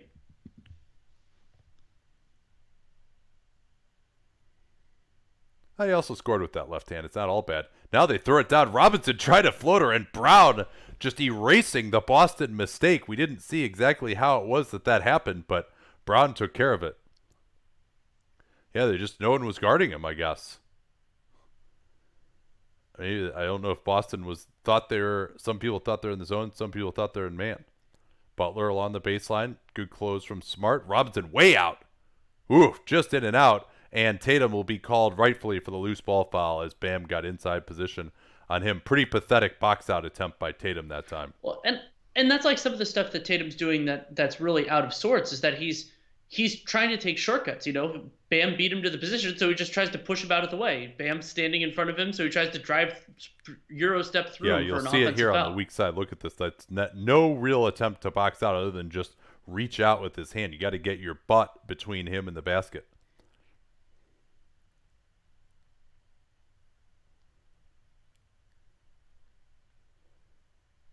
Robinson trying to work free. He'll gun it up. Oh, and he's going to get fouled for a 3-shot foul here by Walker. The 3-shot fouls have been pretty massive here, Danny. That 4-point play by Dragic, and now Walker late in the clock running into Duncan Robinson. And wasn't there one the opposite direction, Robinson on Kemba in the first half? Yeah, I think you're right. But Robinson, an excellent free throw shooter, basically only ever gets there on 3-shot fouls. But with the number of contested attempts that he takes, he gets to the foul on a fair amount for a player of Well, his and skill. also these are the first times Duncan Robinson has seen the ball go through the basket so far today. He's 0 for 4 on his shots from the field, including that 2-pointer that was blocked by Jaylen Brown. Yeah, this is a little bit of a dangerous time for the Celtics now.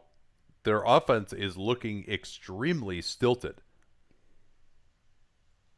Absolutely, and they have to come back. And Miami's defense, we think it's going to continue to stay stout. And so one of the big things that Boston's going to, I think a defense is going to need to fuel this so they can get something in transition, ideally through a turnover.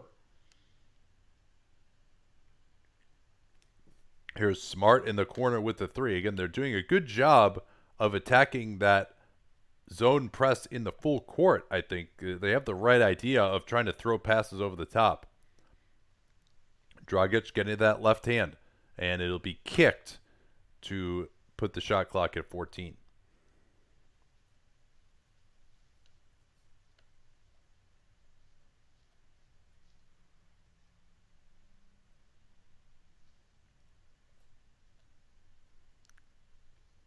Adebayo at the top again. It got an open side to work with here with Butler. They force Butler towards the baseline. Along the baseline, Walker somehow didn't intercept that. It goes to Dragic, and he hits the three. That was a huge turnaround. I have no idea how that ball got past Kemba Walker. He had diagnosed it perfectly, and instead they swung the ball to Dragic for a three. Here's Walker into the lane. Floats up the nice little dotted line runner. Butler, bam, pick and roll again against Walker. And Butler is fouled. Boston cannot stop fouling in this quarter. Yeah, that Miami is already in the bonus in this third quarter, and Miami has not committed a single foul in this quarter. That is a dangerous combination when they are the team that is already ahead in this game by double digits. Yeah, and I mean, Boston just with some errors. They fouled Duncan Robinson with 3 on the shot clock as he really had no angle. They give up that Dragic 3 late in the clock as well. And the Butler pick and roll is starting to work pretty well for Miami, and they extend their largest lead of the series now to 12 points.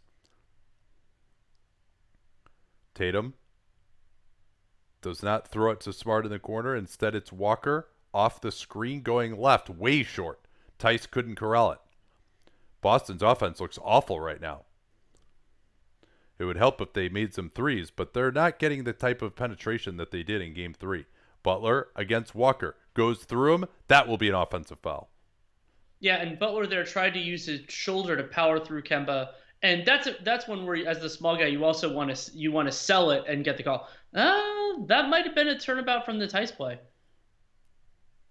Yeah, and we've seen this confrontation so many times with the charge block situation between Walker and Butler since the Heat have tried to get that matchup so often. Here's Tatum setting up Brown. That's the play that I love for them to run, but they still can't hit a three. I mean, that's a wide open corner three. You can't complain about that. But setting the screen on the outside of one of the guards, the top guys in the 2-3. They got Walker on Butler again. They're not even trying to avoid this matchup, it seems like, right now. Butler sets up Crowder over Brown. That misses. Duncan Robinson flies in for the rebound. Crowder with a second chance. That misses as well. Another second chance for Miami. This one's got to go down, right? No, that misses. A fourth chance. Butler, he misses. It's, oh man, I thought that was off the Tice for a fifth chance, but no, it's actually Boston ball. Miami will rue that possession potentially.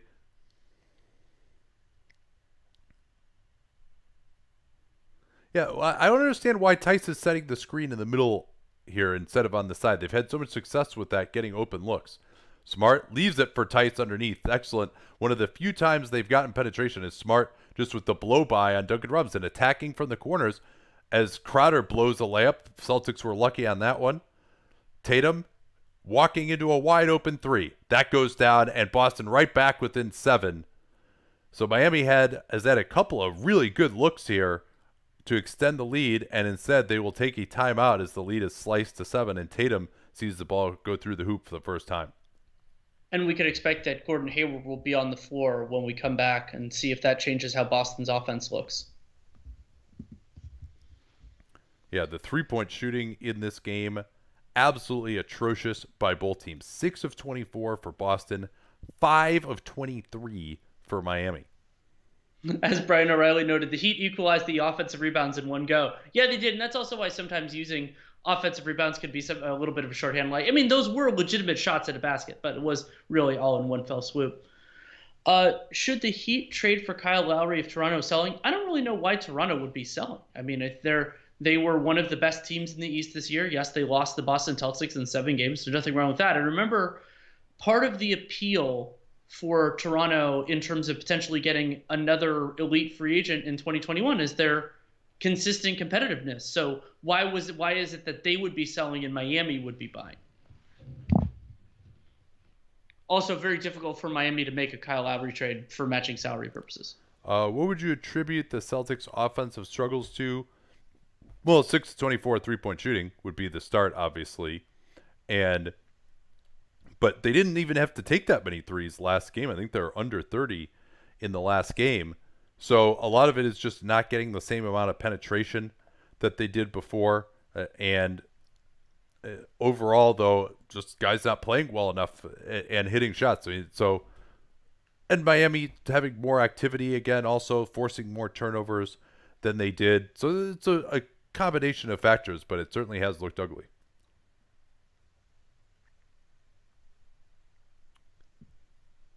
Will Clay finally give in and try to draw 3-shot fouls coming off the ACL? I doubt it. I mean, Clay has been so reluctant to do foul drawing behavior, so I don't think that's going to have changed. Though maybe he'll be more amenable to it now. I mean, I think some guys, they don't do that until they feel like, oh, my effectiveness is slipping. I have to start doing this now. Yeah, and Clay might be there. We'll see. In what situations will Brad Stevens play Cantor? Sometimes it's when they think there's an advantage on the offensive glass or where they don't think that he can be exploited defensively. I don't have a true hard and fast rule. I was really surprised at that moment when they brought in Cantor and Langford in game 2. So I don't have a great rule of thumb.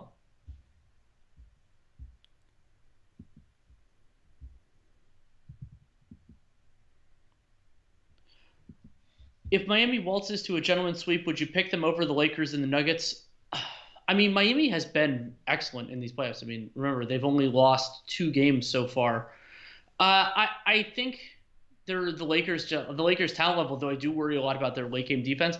But knowing what I know right now, I would probably pick Miami over Denver. I'd have to think about it a lot, though. But if it's Heat Lakers, I think that would be a long series.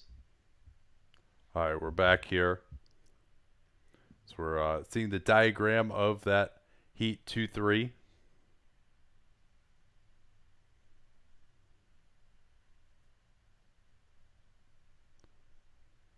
Heat with a chance now, with Boston having cut it to 7. Pick and roll, Butler and Adebayo. They blitz this, interestingly enough. We haven't seen that yet. Here's Adebayo over Smart, and it goes in. Interesting change of strategy. Maybe they only did that for one possession, just to throw off whatever the play was going to be. But the Heat are back in the 2-3. Smart into the lane.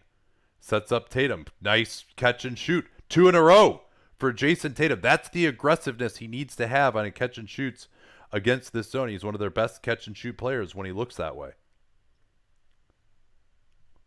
Screen away for Dragic here. Smart staying with him beautifully. Now they go under. Dragic stepping back over Smart. Nice play. And Dragic's success in this series making contested shots has been really impressive. Yeah, he really gets a lot of separation. Celtics against the zone once more. Walker along the baseline, setting up Brown. Brown intercepted from behind, and it'll remain Boston ball. Along the baseline, those guys at the top of the 2-3, and I think Jason Tatum was even saying this to Jaylen Brown, the guys at the top of the 2-3 will come down and even bother guys who are going up for layups right at the basket and trust that they're not going to be able to make that pass out. And we had no idea what the heck happened right there because they were still showing the replay.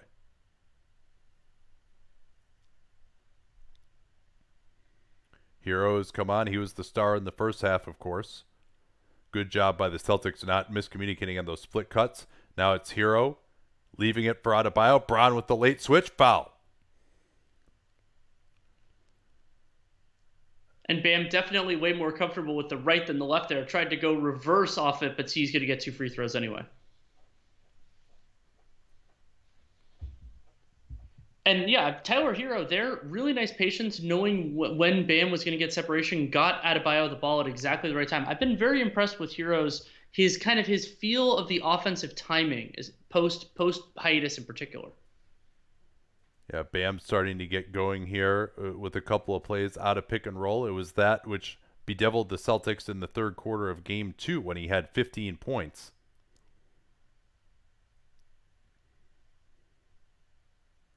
So Celtics starting to score a little bit here. We still have no idea how they got their last bucket, but Bam missing the second free throw.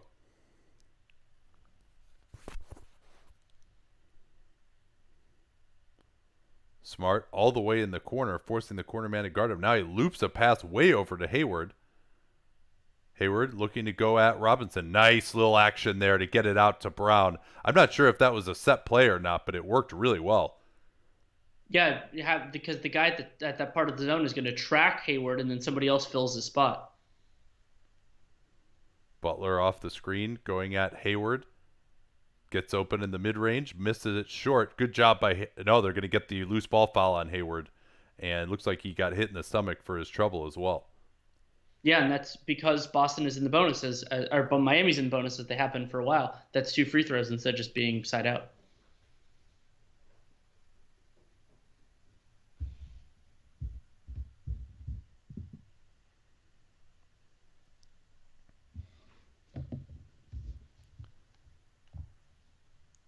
What has surprised you the most about Bam Adebayo's emergence?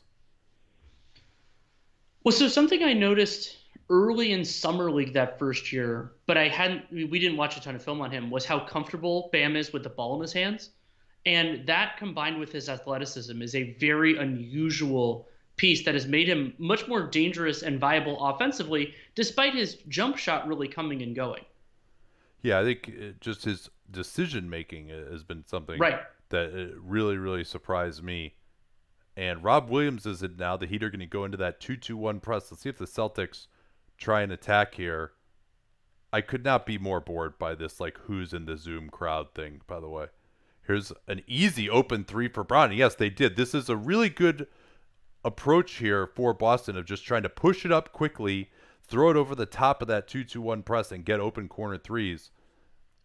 Now here's Robinson eluding Brown. Brown ran him off. Robinson tried to get it back. Fake DHO.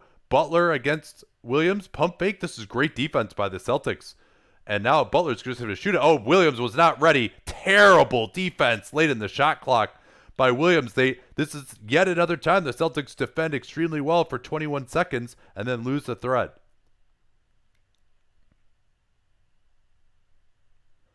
Tatum calls Williams up to set the screen. Hayward underneath it. Smart. He'll try Robinson again. Hayward is wide open for three. That goes down. That was reminiscent of something they ran against the Bucks. They knew where the help was coming from and passed it to where the help vacated. Yeah, they're really trying to get the ball to that left corner to attack Robinson, it seems like. Now Robinson getting an attack of his own. Brown went down off the screen. Robinson went after the offensive rebound. Now he's sprinting to get back. Can they take advantage? Hayward into the lane, eluding Hero beautifully, and Robinson. Really, guess what? If you're a three-point shooter, don't go after your own offensive rebound from the three-point line. Just don't do it.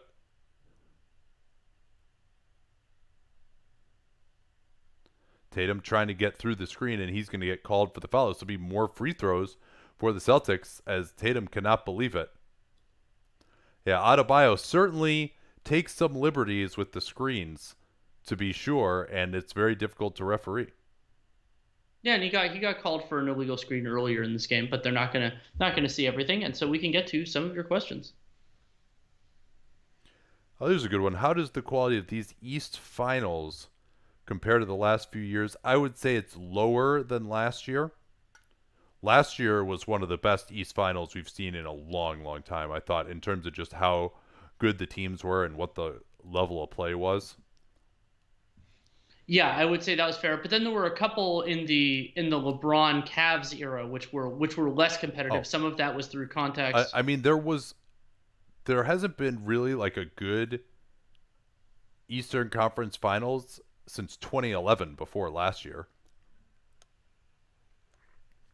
Yeah, I guess that's I mean, true. those Pacers teams were not championship quality teams. I'm sorry. Well, and then wasn't there a Hawks Cavs finals the year that the Hawks were technically the one seed, but they had a couple guys that were hurt and they got wrecked. Yeah, I mean, well, and also Cleveland, Kyrie, I don't think played until Game 4 of that series, and Love didn't play at all, and they still swept the Hawks. And the Hawks didn't really have any injuries until like Damari Carroll got hurt towards the end of Game 1 when they were already going to lose, and then Corver broke his ankle on that reckless dive by Delly at the end of Game 2 when they were all also already going to lose. So by that point, it was pretty much fait accompli. I think they clearly maybe they would have won one more game in that series, but they were not in Cleveland's class, especially considering Cleveland arguably had worse injuries than they did.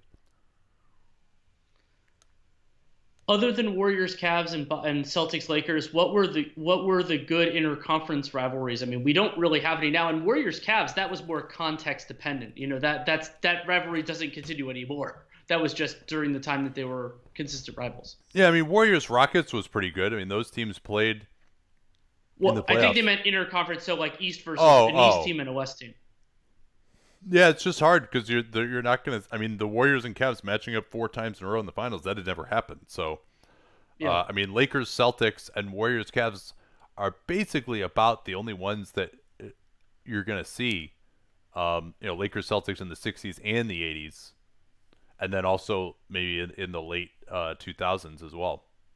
A couple people have brought up the 2018 East Finals. It did go seven. I didn't. I Yeah, didn't those have it in teams that same sucked though. caliber. Yeah, it was to me. It wasn't in the same Like you knew like same neither of caliber. those teams was going to be winning the championship.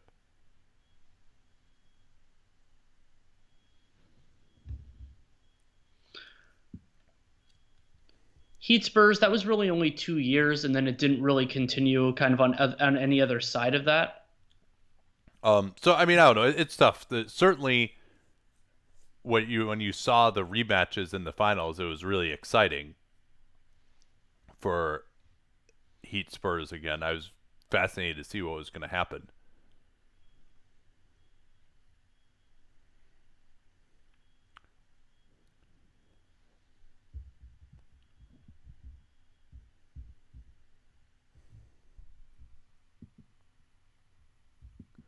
So what are you looking for here now? 3 minutes to go in the third quarter. Boston's come back a little bit.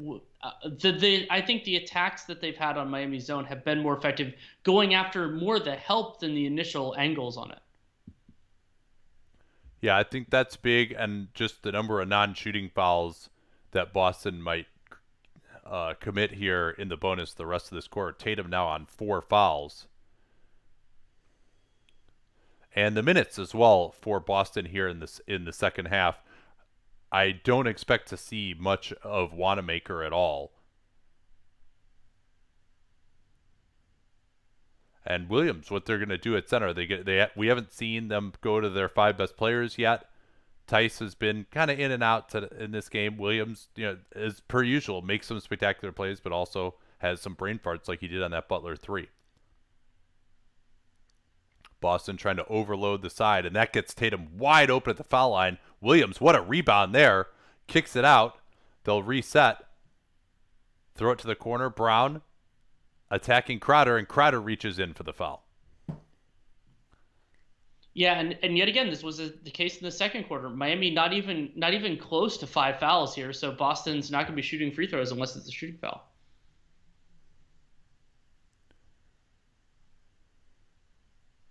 Hayward off the flare screen. They get into the post. Tatum wide open mid-ranger. That one will go down. And Boston working their way back slowly but surely. It's now a 2-point game after Miami led it at 1 point, 60-48. They screen Williams, so Adebayo has plenty of room to set up Hero for the three, and that goes down. Nice play design there. Rob Williams not going to get through a screen. They probably, honestly, should have pre-switched that, and they didn't.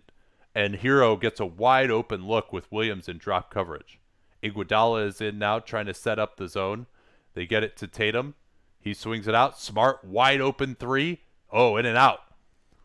And again, good process by the Celtics, just didn't go in that time. Adebayo looking to attack Williams, now trying to hand off to Dragic. Well denied by Smart, pushing him out on the floor. Smart trying to push him towards the sideline. Dragic has to pick it up. Hero again. Williams has got to get further out on the floor here. He doesn't. Hero on the drive. Iguodala, corner three. Misses. Nice rebound by Jaylen Brown as Adebayo had position. Smart pushing it at Dragic.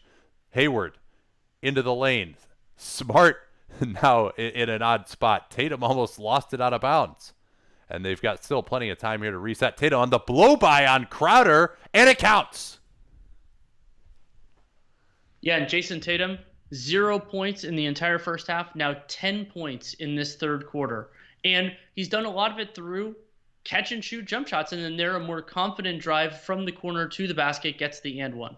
Yeah, and Jay Crowder is a tough defender, but his feet have never been incredibly quick. He could really be attacked with just hard driving moves laterally, and that's what Tatum got him with on that one.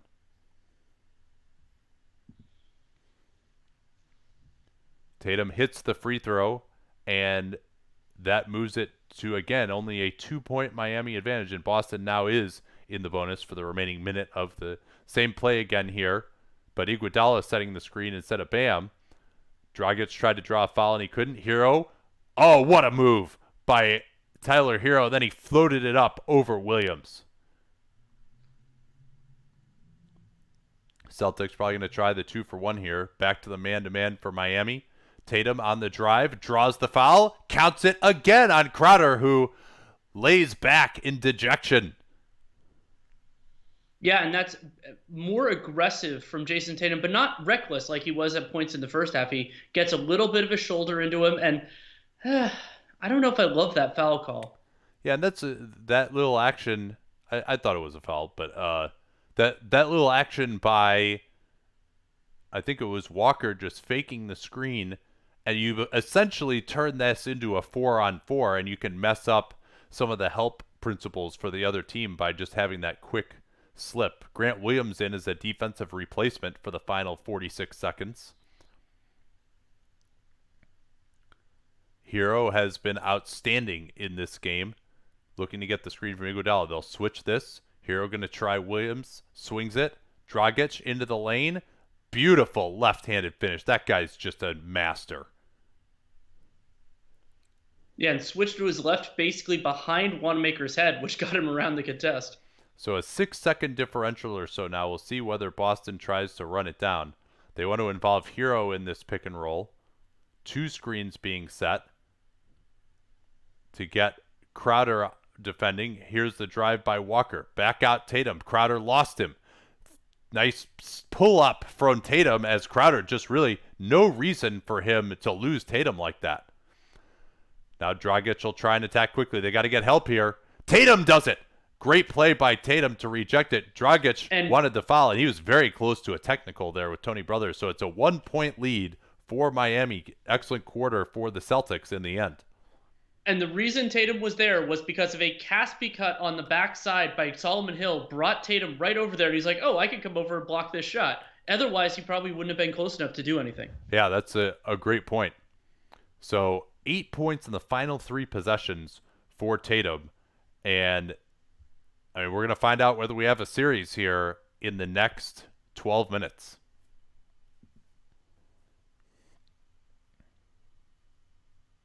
Has there been a player like Jokic that has improved his shooting this much from regular to postseason?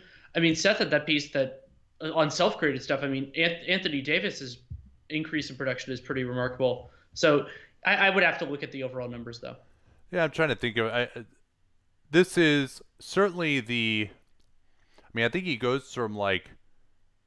Now, some of this is the first 2 years when he was like coming off the bench and stuff, but I think he goes from like 20 points a game to 26 in the playoffs. The 3 point volume is probably the biggest thing that really Hmm. goes up for him. And I think a big part of that is it's just some of that handoff stuff doesn't work as well.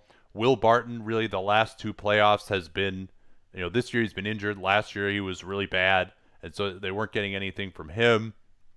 So he just has kind of had to because they couldn't create any other shots.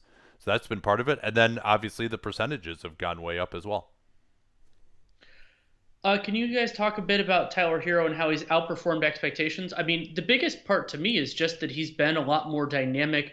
Like with the ball in his hands, his passing, his ball handling has been good. In the bubble, his finishing has improved as well. The jump shot being good, that's not really a huge surprise, but I think that it's the overall depth of his game, plus when you add in the confident shooting shots, that has made him a really intriguing player for early in his 20s.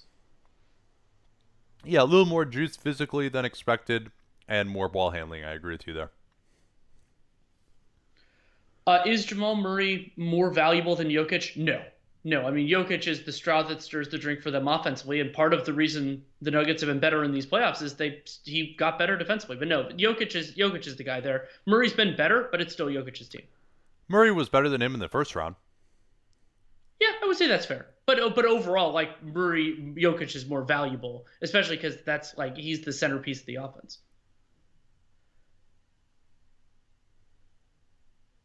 What is the benefit of a team other than goodwill in promoting its players to win awards? So basically, like, why do teams promote their players to win awards? Because it makes the players happy. I mean, that is a really important thing. And you remember there are various examples of this. You could think about Kawhi with the Spurs, where the more subjective factors do matter, and players care that they're promoting. And also remember that it generally doesn't affect, I would guess, the way that media members think about it. So it's a way that you can spend a little money, make the players happy, but not really make it more likely to happen. And so, I think it's different than like, let's say, an Oscar campaign or something like that. I don't think most of the time getting a little gift basket from the Houston Rockets or something like that is going to make you more likely to vote for. I was going to say the Rockets are a bad team for Rookie of the Year because they don't have guys like that. But you get the idea. I think we know so little about how decision making happens. We'd all love to believe that we're objective, but just seeing a guy's name could at least make you more likely to examine his case again, if nothing else. And just having someone in mind, that can make a difference. And also, obviously, agents really care about it too. Remember the Yes. assistant coaches who didn't vote for some guy for the rookie sophomore game? I believe that was that Michael Porter Jr.? I think it was. And we're back. Tice is back in. Hero attacking him. Wanamaker gets through it. Hero again. I mean, this is like so much running from Hero, and he hits another three. Wanamaker is a good defender, and that was three separate actions that he had to guard. Now it's Hero out top in the zone. So they've got the three small guards here as Tatum drives and then just what a terrible pass. Well, I don't know why he thought that would be open against the 2-3. Here's Dragic. This is trouble for Boston. Oh, man, they got lucky with that Hero miss. He was wide open. Hayward, pick and roll. Tried to find Tice on the roll. Instead, it's Tatum flashing, going at Iguodala. Oh, and there's that Daniel Tice screen in the middle of the zone to prevent any kind of help coming from Robinson. Good job by Tatum driving the front on that one. Hero pulling up over Walker, and it goes down again. What a performance from him.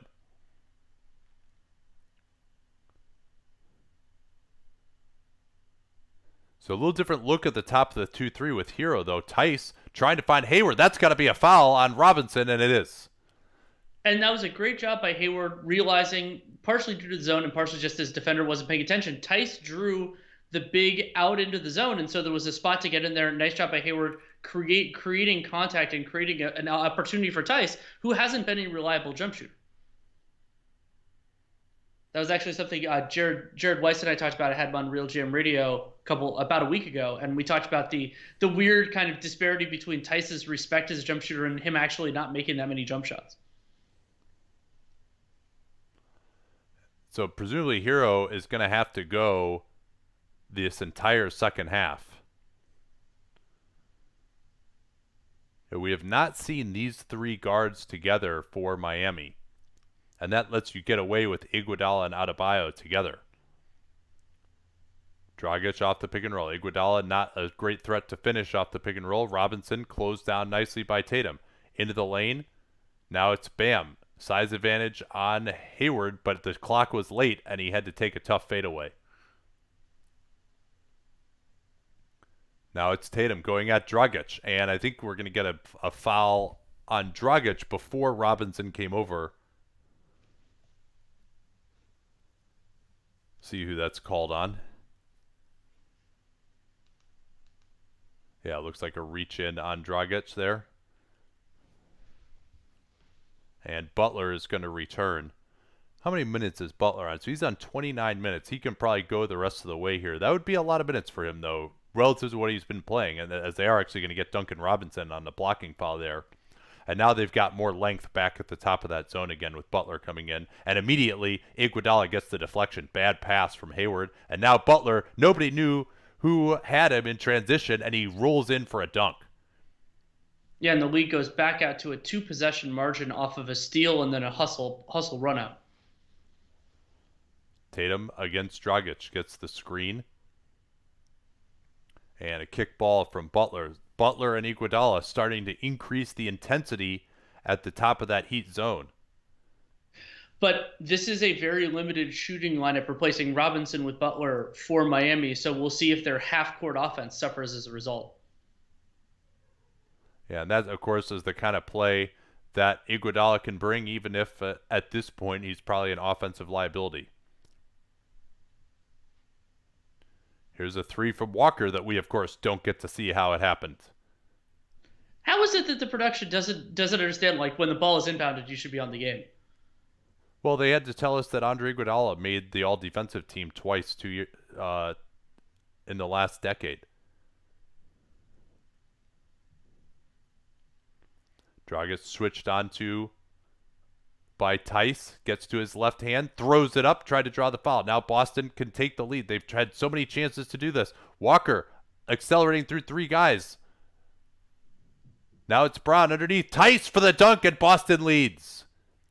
And Bam Adebayo kind of ended up in no man's land there. He saw Jaylen Brown running, and so that led to a passing angle for Brown to Daniel Tice, and Boston's first lead since 25-24. Yeah, I'm not sure if they were in the zone there or not. So we'll check in on the minutes right now, Danny. Adebayo, 32 minutes. Is Spo going to stick with him the rest of the way? Butler on 30. Dragic on 30. Hero on 27. Well, yeah, and I mean, that's particularly because he has to play all of his minutes in a row because he doesn't start. That's something they may actually consider if the series gets tied at 2, is maybe starting him over Duncan Robinson. Yeah, I mean, it's so hard, and there are various examples of this. For not only it's not only how many minutes a guy plays, but the difficulty of those minutes. And for Boston, Tatum at 31, Jaylen Brown at 32, and then all of their other starters more in the mid to high 20s, 26s, and 27s. Meanwhile, for Boston, 18 points now for Jason Tatum after a bagel in the first half.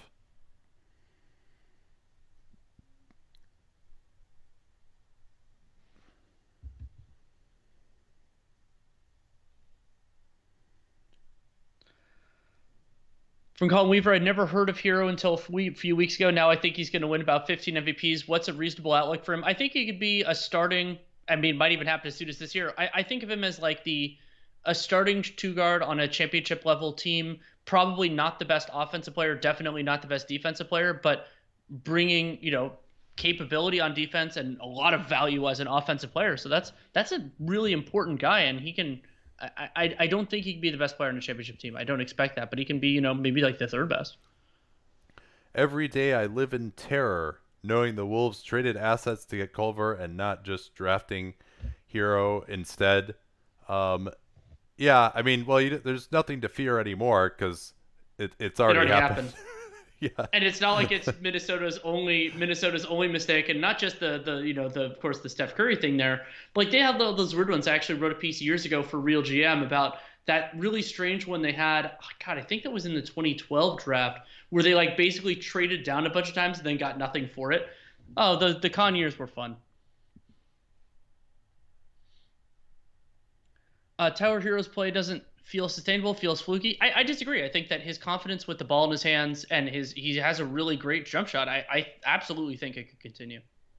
I mean, maybe some of the like to the degree isn't there, but he's been like, I mean, I don't see anything crazy there.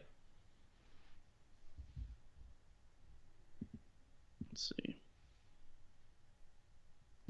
Hero could be an all-star. There's very few 20-year-old rookies who have played at this level in the playoffs. I've certainly have been a Hero doubter, and the Heat have been very high on him. And yeah, he's looked pretty good, to be sure. I still think he's got a lot of work to do as a passer, as a finisher, but he's doing this against a pretty good defensive team. And maybe there's a thought that Miami would let Dragic go this offseason and just kind of install him as the main guy on their starting unit next year on the perimeter, but I'm not quite sure he's ready for that yet.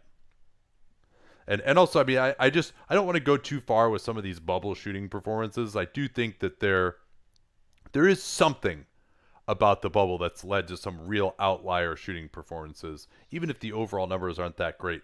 Maybe I'm wrong about that, but Jamal Murray shooting 49% from three on this number of attempts over this number of possessions, or the crazy shit that happened in that Utah-Denver series. It's not normal, I don't think. Here's Butler. Quick look at a three. Adebayo rebounds over two guys and puts it in. That is a beast mode move right there. And Adebayo, he actually gave Butler the handoff and still got in for the offensive rebound. Tice. Oh, he throws a terrible pass. He's got to take a dribble to attack there and make someone guard him. Now Butler trying to go through. The rejection from Smart from behind, and this is just going to be out of bounds, I think. Yeah, I think you're right. I thought there was some body contact there, but it was hard to see from our angle. Yeah, Butler certainly not immune to just letting himself fall down when he feels like he has no angle. Yeah, I mean, he kind of ran into him from behind. But still 18 to shoot for Miami after the ugly turnover against the zone by Tice. To get it into Iguodala. Now Hero with Walker trailing behind him, and he hits. Man, Nasty. That play going to his right, and Kemba Walker continuing to get victimized on some of these. Robinson got him. Hero's gotten him a couple of times. Now Tatum, he'll just pull it. That misses. Miami a chance to build on a 4-point lead. Hero on the push. Picked up by Walker again. And that was better transition defense from the Celtics. At least they figured out who they were guarding. Hero had to give it up, but Dragic is wide open off the flare screen from Iguodala. He misses that corner three. Smart. Oh, what a play to get that. Then Brown clearly traveled, and then you got to call this, right? Or is there a foul? I mean, Brown definitely traveled. Are they going to say that Hero fouled him? I guess that's the play. Yeah, I think they're gonna say that Hero fouled him. Yeah, what a mad scramble, but Smart. Iguodala generally does not like to get on the floor for loose balls, and Smart beat him to it. That was a half-hearted effort from Iguodala. He was trying to tap it away into the corner.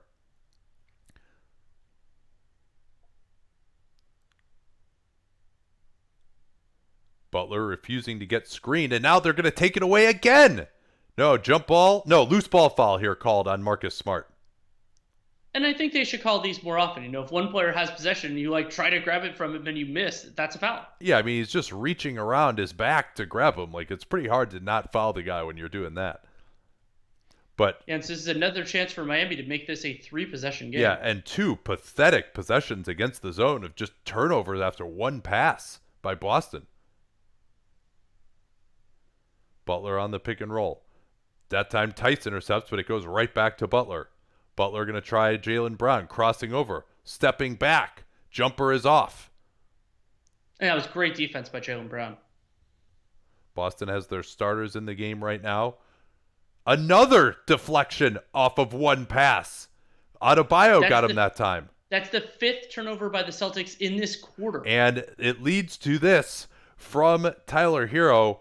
Atrocious offense from the Celtics. They took the lead 85-84, and Miami outscoring them 7-0 since then, and Hero has 30 points.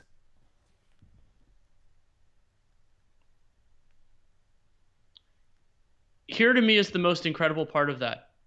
Since Boston got the dunk from Tice to make it 85-84, they have attempted exactly one shot from the field because of all the turnovers they've had. That was a Tatum missed that three that Tatum pulled when we were on the rail camp. That is the only shot attempt that Boston has during that period of time. And not only that, but even that one came off a one pass. Like, they can't even throw more than one pass without turning it over.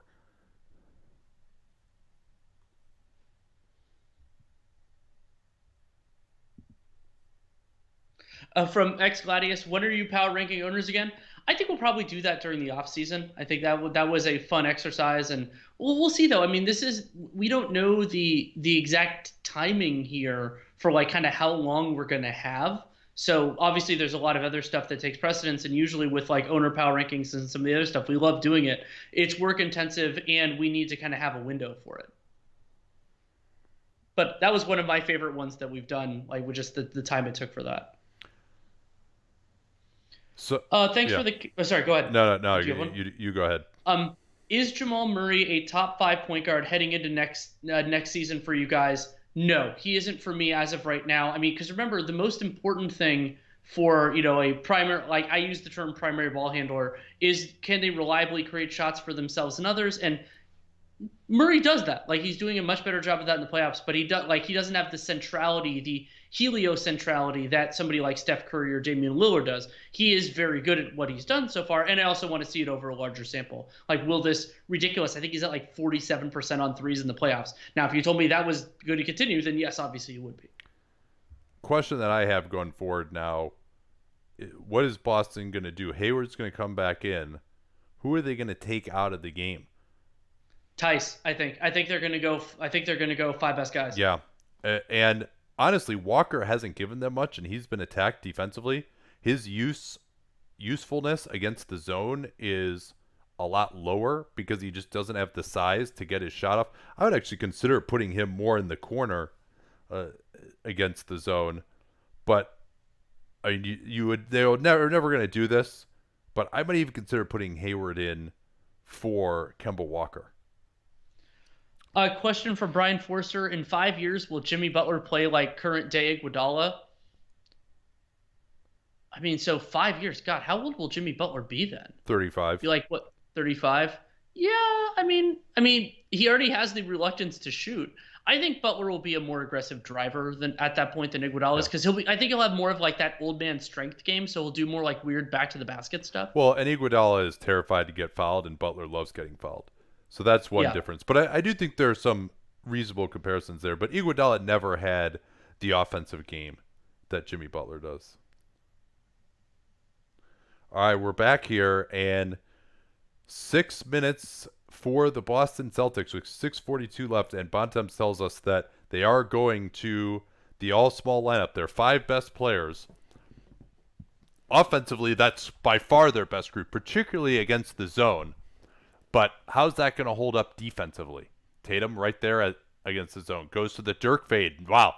Hey, one pass again and a shot for Boston, but that time it works. That they needed that one to stanch the bleeding right out of the timeout. Good ATO. It's Hayward guarding Adebayo here. They're going to switch everything, you would think. Brown is on Hero. This allows them to get a much better matchup and hide Walker on Iguodala. Hero switched onto by 2 guys. They miscommunicate. Now Adebayo realizes that it's Walker and he scores. Why they double team there, I have no idea. But they screwed that up. It was late clock. They didn't need it. Yeah, I think that was probably Hayward who should have gone with Adebayo on that handoff. They get it into the middle of the zone. Swinging around. Hayward is wide open in the corner for a 3, and he missed it. Good process there, though, for Boston. And now all of 5 of these guys can make decisions in the middle of the zone compared to where it was Tice that a lot of times. Dragic on the blow-by on Walker. Brown, that's got to be a blocking foul, and it is. Yeah, I mean Brown wasn't there when Dragic left his feet, and so that's a clear blocking foul. Why not Fouls. just jump there? You're 6'7", he's 6'3". All you got to do is just jump in the air and make his shot difficult. He tries for the foul to fall down. Dragic isn't going to pick up a charge. He's great at Euro stepping. And this is three fouls for the Miami Heat, so they actually have more than Boston at this point. I think that's either one or two for the Celtics so far. Dragic now, after that decent start for Boston, they missed the wide open corner three. Dragic now getting a couple of free throws as they go after Walker again. They couldn't get matched up in transition and put Walker on Iguodala. 8-point lead. Boston probably about 11 or 12 possessions to get back into it. Here's Tatum. Attacks Adebayo. Euro steps around him, and he's reached in by Andre Iguodala. No, I'm sorry. It was Iguodala who shoved him in the back. Sorry. Yeah, and so since that was the gap, this is a shooting foul. Yeah, Tatum, the only Celtic really who has had it going with much in the second half, but it's been an outstanding turnaround for him. He's actually, despite being 0 for 6 in the first half, is over 50% for the game. And they are going to bring Tice back in, I think, just for as a defensive replacement. See who he gets here. I would take out Walker probably, and that is in fact what's happening.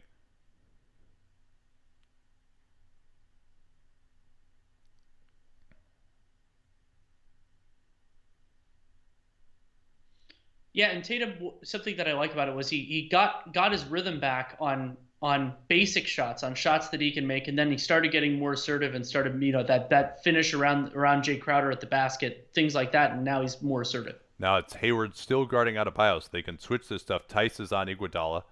Tice coming over for the help, but they're going to grab Jaylen Brown for his 5th foul here as Adebayo tried the quick slip and Brown grabbed him. Excellent pass from Hero to force that call to be made.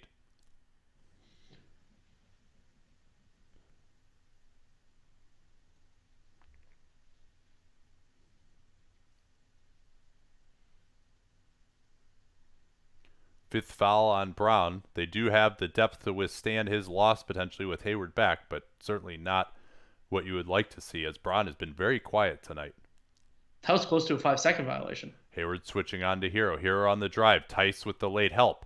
Swing it out to Iguodala. He'll go in. Smart helps off of Dragic. Not a good decision.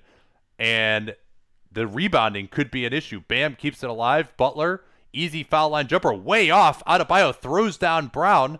They still have time on the clock. Hero, that misses. And Smart with a big rebound. And Adebayo is called for the foul. That is going to be an over-the-back breaker. 2 free throws coming for Marcus Smart on that play by Adebayo.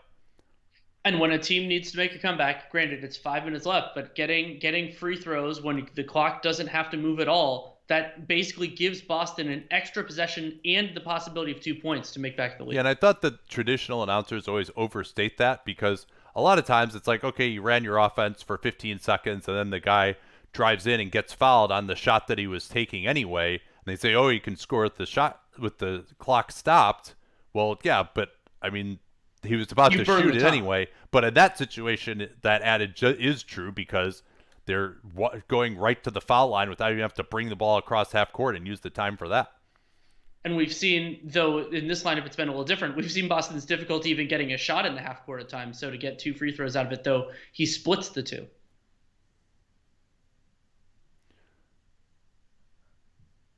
They switch Hayward on to Butler. Trying to get a little quick slip for Iguodala. That doesn't work. This is not really an advantage matchup, and Butler gives it up. They miscommunicate again. Adebayo trying the Euro step, way short. Here's Hayward looking to push it to cut into the 5-point lead. Good job by the Heat getting back. Boston will reset. Smart is open for 3. That's a brick. Wow, not even close. And I think the early returns on Miami's half-court offense with this lineup haven't been great, but they've gotten enough in transition to make it work. And a couple foul calls. Yeah, Adebayo's trying to get those quick slips. The Celtics are onto that now, it looks like. Late clock for Miami against the switching defense. Hero, let's fly from way out! And Tyler Hero doesn't give a crap about my issues with Miami's half-court offense. 8-point lead. Brown, tries to get the three right back. Oh, and it curls around 97 times before it drops. They needed that one. When they hit a three like that, to come right back is so important mentally. And Spo's going to take his use it or lose it timeout here. Stevens already used his on the challenge. And well, here's the question I always ask with these: which team looked more tired before the stoppage? I think they both look pretty good to me. Yeah, I didn't notice much of a difference. I mean, generally, I assume Miami teams have great stamina because often their players are work really hard. But Boston doesn't look gassed right now. So we're in for a full-on sprint, 98-93. But remember, Miami has the ball and they're ahead by 5 points here. So that is a significant advantage in their favor. Foul trouble here. Players, Jay Crowder, Duncan Robinson have 4 for Miami. Jaylen Brown has 5. Smart and Tatum have 4 for the Celtics. So is Walker going to come back in? Yes, I think he is. All right, I'm going to turn off the stats and the tweets here. Why Iguodala and not Crowder right now? I think Iguodala is more he's more adept as a help defender, which is something that they've used that's helped generate some turnovers. And I think that he's better if you're going to have their guys at the top of the zone. I think that Iguodala is better there. It's kind of I think that he's better in that specific kind of ball hawk responsibility. But yeah, I mean, it would help their half court offense for me to have Crowder out there instead. Yeah, a little more floor spacing, but Iguodala is much better defensively, of course. Yeah, remember the drives that Tatum had at Iguodala's expense. And just brief on Tyler Hero's line. 33 points, 13 of 20 from the field, 5 of 10 from 3. For those of you doing math, that means he's 8 of 10 on twos, and we're back. Butler trying to go back door. Tatum just diagnosed that one. They're going to try and go Hero one-on-one against Walker. Step back to his left. Way off that time. And Boston, they ran the play that Walker is back in. Tice is out. I thought the defense looked better with Tice in, and we'll see whether Walker can deliver offensively. Certainly the max player was always going to come back in this situation, though. Walker off the pick and roll. Tatum, pass fake, fooled Dragic, way off. Rebound Walker. He's run into. He should have just let himself fall down. He could have gotten free throws. Instead, it's Brown working on Hero. Smart down the lane. Smart with the layup. Yeah, and because Bam was further out, no real rim protection there from Miami. Back to 3. Walker just switching easily onto Butler. Now they want to set that screen. And, a bad foul by Hayward. He just shoved Adebayo, trying to help Walker get inside of him on the switch. However, I believe that's Boston's 4th, so it is a bad foul, but it doesn't produce free throws directly.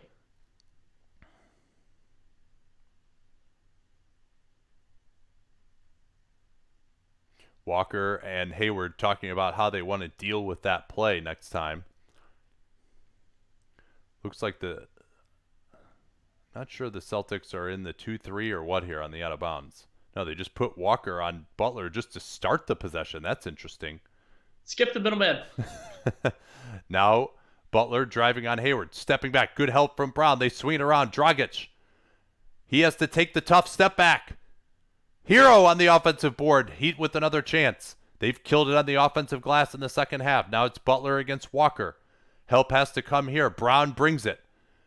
Dragic along the baseline. He's got to create space. Hooks Hayward, and he scores. That should have been an offensive foul. The right arm of Goran Dragic around the back of Hayward enabled him to get that shot off. Now Tatum on the drive. He gets called for the walk.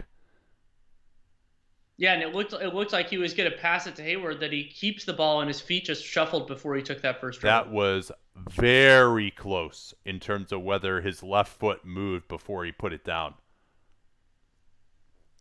Miami can really put Boston into difficulty with a bucket here and push it to 3 possessions. They'll dribble the air out of the ball until late in the clock. Here comes the screen. Butler wants to go at Hayward. Into the lane, spin move, fade away, gets the good look. It goes! Boston 7-point margin with 2 minutes to go. Boston's hopes slipping away here. They were within 3. They've given up 2 buckets in a row. Hayward has Tatum open. Can this go down? It can! Boston still breathing now, only down 4 as they work it, getting it into the corner of the zone. Iguodala was slow to close on Tatum.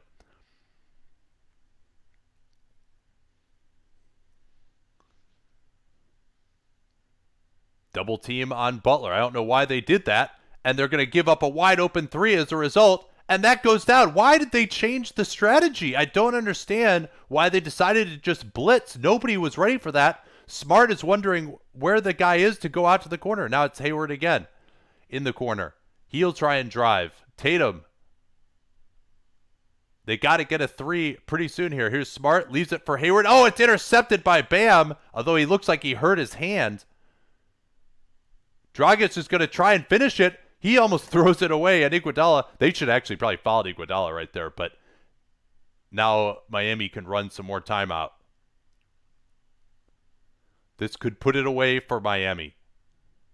Back to goal against Walker. Butler. Oh, he finds Hero on the cut in front of Brown. And that's going to do it for the game. And maybe, in fact, this series.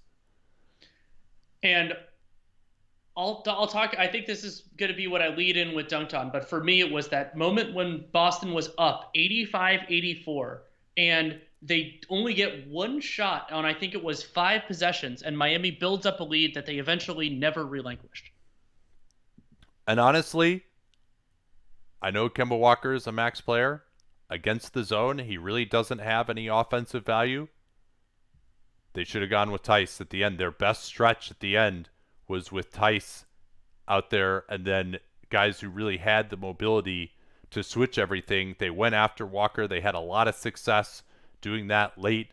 And then why on earth they decided to just go and trap, which there was a miscommunication. No one was ready for that. At the end, just really looked ugly. To give up that open of a 3-pointer to Dragic late in the game is just inexcusable.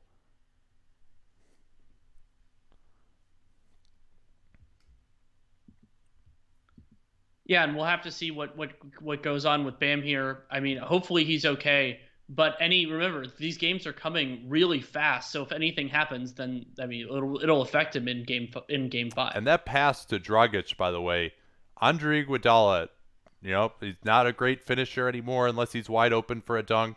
Not a great shooter, but he'll make the right pass immediately every time, and that helps make up for it. He set up Dragic beautifully on that. Here's Walker against Butler. Heat sticking with the 2-3. Walker on the drive, bricks it off the heel of the rim. Trying again. Tatum, step back over Hero. That goes down. Still a 6-point game, though. And Boston has to get a turnover. We've seen Miami have trouble with this before. They get it into the front court now with Hero. They got a foul here, though. They can't let it get down. Oh, Butler just lost it. Here's Tatum on the drive, and he's fouled. Not a good foul for Butler. Butler, remember, he had that play where he just lost the ball out of bounds earlier in this series as well.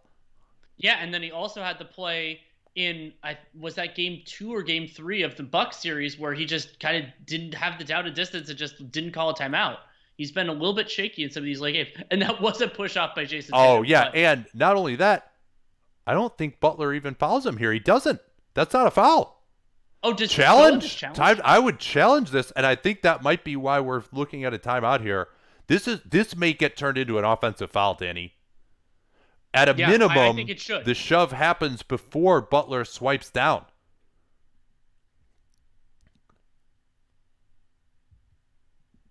And I hope that it does get overturned because that push-off is really just a BS play. Like you don't need to do that if you're Jason Tatum. Like you have a guy at a disadvantage on a fast break. You're bigger than him. You should be able to just go in and score. You don't need to put one hand on the ball and shove off with the other hand. It's just a weak play. I agree. How would you rank Spo, Nurse, and Stevens? You did that more recently than me. I think Nurse is the best coach in the league, so he'd be 1. Spo and Stevens is a tough call. I think that, it's kind of the value of the Heat culture. I think I'd probably go Spo over Stevens, but I could see it easily going the other way. Tatum does seems to do that push out pretty often. No. Oh, yeah, he does it constantly. But that one was actually with the right arm. He does it more frequently with the left. Jump ball is called here, so they don't at least give the offensive foul in favor of Butler, which I think they easily should have. This is Yeah. And here's the other thing too. I mean, I guess That was it's Heat dead ball. right then, but it actually goes off of Tatum, but they can't actually, I guess, make that call. It has to be. It was blown dead. But I think in the case of a clear recovery like that, like in football, it shouldn't be a jump ball. But so 6 point game here. In some ways, this might actually help Boston if they could win this tip. That to get a three, the two from Tatum wasn't going to help him that much, since he didn't get the 3 point play. Stevens directing traffic to get Walker up closer to where the tip is going to go, and Walker does get it right where Stevens told him to go, too. Now Boston has to get a three here. Tatum stepping back. The footwork misses, and they can't get the rebound, and I'm not sure. I think that hit Hero last. Yeah, this might be Boston ball still.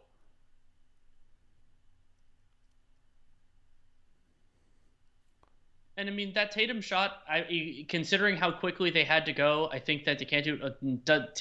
Bam holding his wrist again. That's not good. Yeah, I think it's a hand issue, and we're probably going to get a review on this, but hopefully he's okay. It was that deflection that he got a couple of minutes ago that seemed to bother him.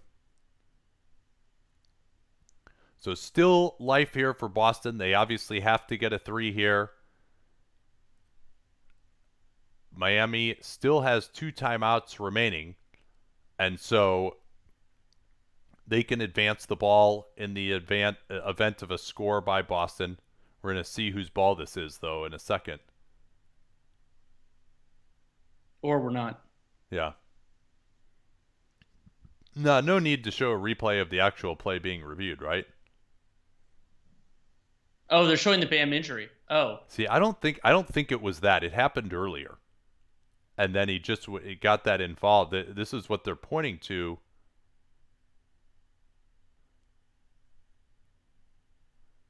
Looks like maybe he got his shoulder or something on that one. And now we'll see the replay and whose ball this was going to be. Ooh, that's impossible. This might actually be a jump ball. It looks like they both hit it at the same time. It missed in a very weird way. Scott Foster looking just as puzzled. Look at that. Look at that expression from Scott Foster. He's like, he can't tell either. Look at that. And again, 30-second rule. If you can't figure it out, then it's a jump ball. Yeah. Or actually, I guess it would be calling the floor, but I think calling this a jump ball that's a fair thing to rule within 30 seconds. Yeah, I think you're right about that. We haven't seen a decent enough angle of it yet either.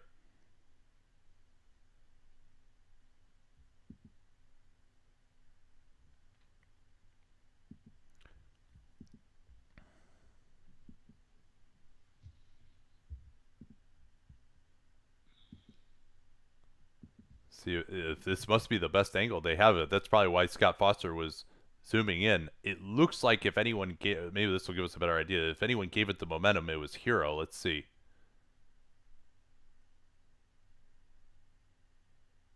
That's impossible to tell. Do you agree? If you had to say somebody, I would say that's off Jaylen Brown. But it's I'd say jump ball over that. Yeah, you can't tell necessarily that well from that angle anyway. Right.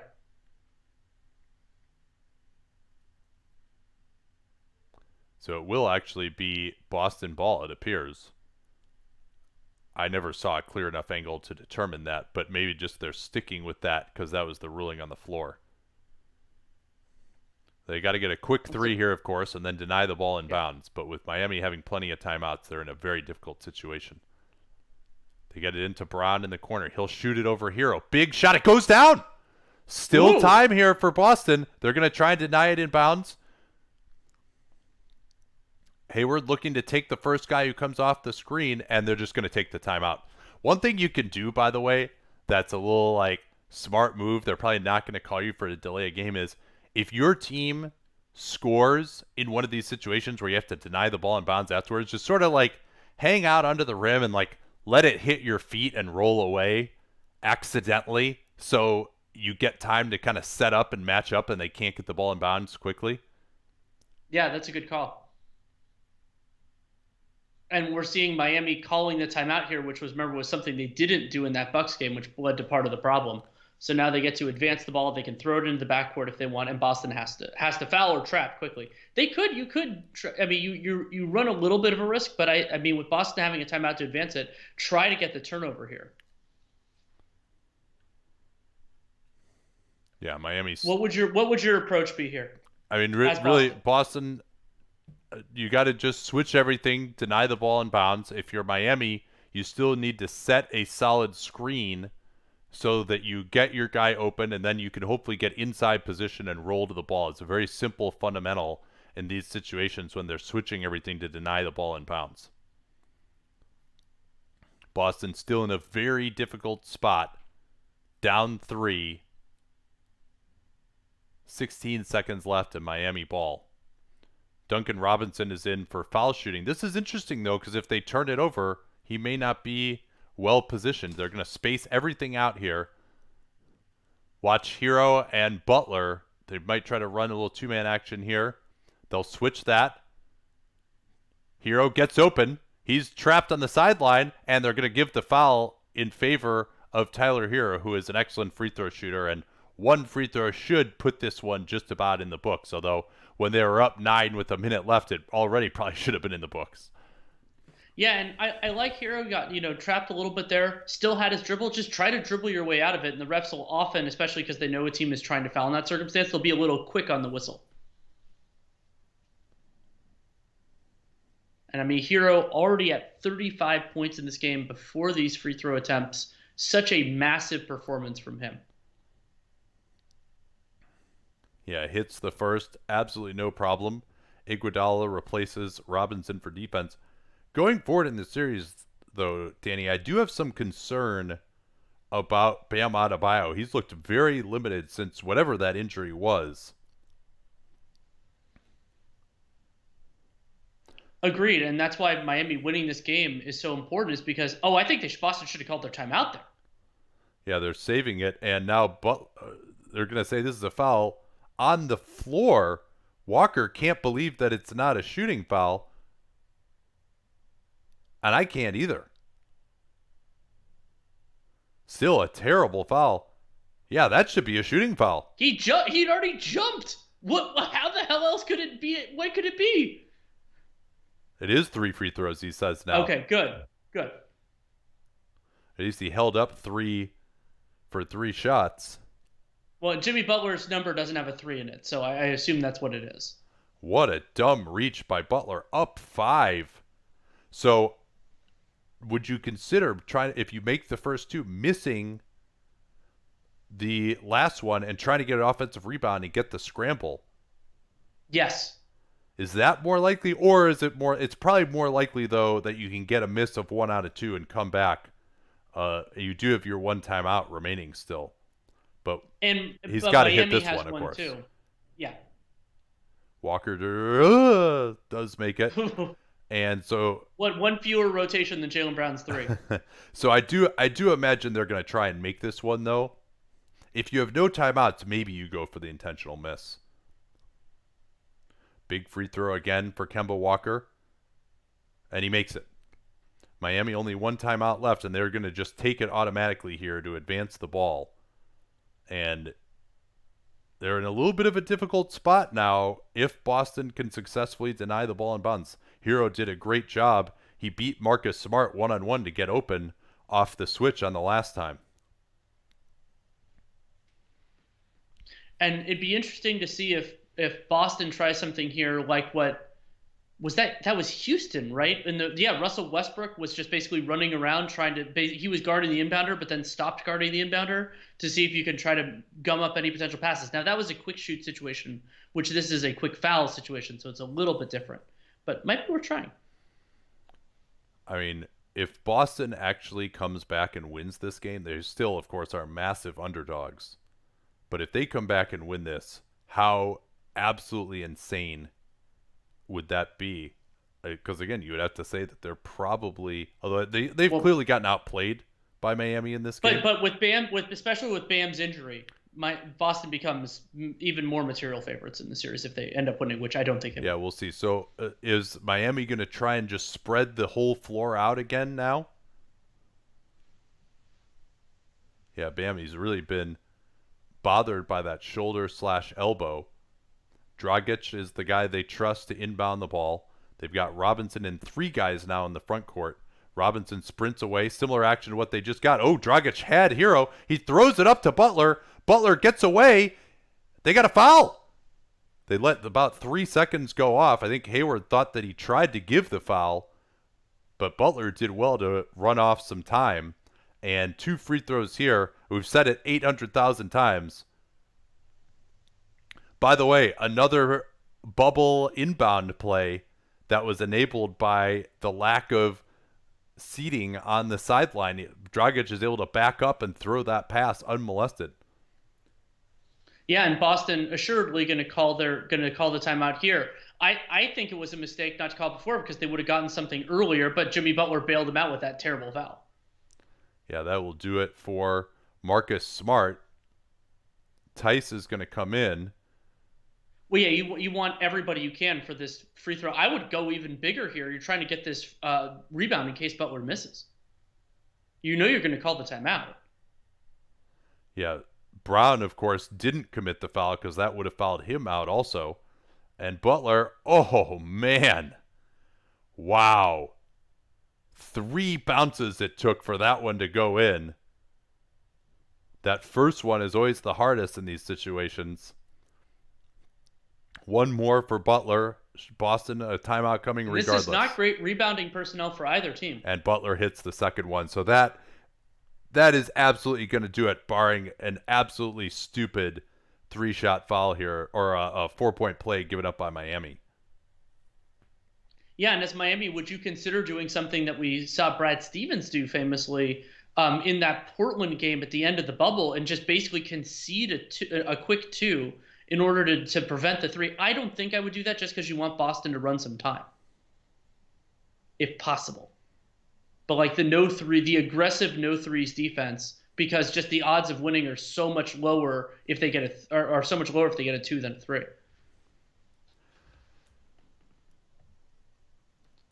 Yeah, I mean, this actually might be a time. Brad Stevens, in his first year against the Heat, in a game that they won, in a situation like this, I think they still had a timeout left, but they threw a quick alley-oop. They tried this in an earlier game with Jaylen Brown as well. They threw a quick alley-oop to Jeff Green, and he scored with basically no time running off the clock, and that could force Miami to inbound the ball here. They don't have any timeouts either. Right. So Boston, whatever happens here, they're going to need to deny the ball in bounds. But if Miami doesn't have any timeouts, they could turn it over here after a make. But with Bam zoning up in the middle, it's going to be tough to get that quick play at the rim if that's what they go for.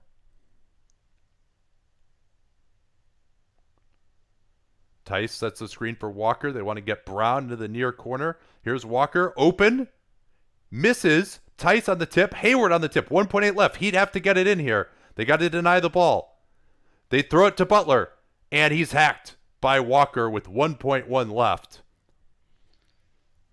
And that was, I mean, in some ways that was an aggressive pass, but Butler had the best positioning on it, and so you can guess that if it as long as a Celtic doesn't get it cleanly, that it was either going to run the clock out or Butler was going to get the foul. Yeah, it took a little bit of extra time, of course, for Boston there on those couple of tips.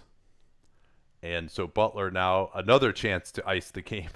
We say this every possession. But Boston somehow keeps scoring on every possession. And it misses. So technically Boston will have a chance here. They'll have to throw it way into the front court. Okay, so as Jimmy Butler, do you miss this on purpose? You don't want to get a violation. No, I think you got to just make it. He does make it. So they got to throw it all the way down here. Miami can't foul because they're going to go right in the shooting motion. They throw it up. Brown. Oh, he's run into. Oh, that could easily have been a foul, I thought, but it wouldn't have been 3 free throws anyway. Foul. Yeah, I think that's actually a good no call as I see it on the replay. And that'll do it. Boston loses by 3. It ultimately wasn't that close. They had a great comeback at the end, but it was too late, and Tyler Hero is the star of the game with his And we will talk 37. about this, of course, plenty more on Dunked on Prime tonight. And we don't have the formal schedule yet, but we will be back with an NBA cast in the future. Yeah, I think we may take tomorrow off and do. Well, actually, no, because Miami's up 3-1. So I know I can tell you what the schedule is going to be. We're going to do tomorrow, and we'll probably not do Friday. Or wait, is tomorrow Friday? No, this is Well, Wednesday. let's figure it out after. It's been too many days in a row. All right. So be it. Check the calendar. We'll have it up later today. Talk to y'all next time.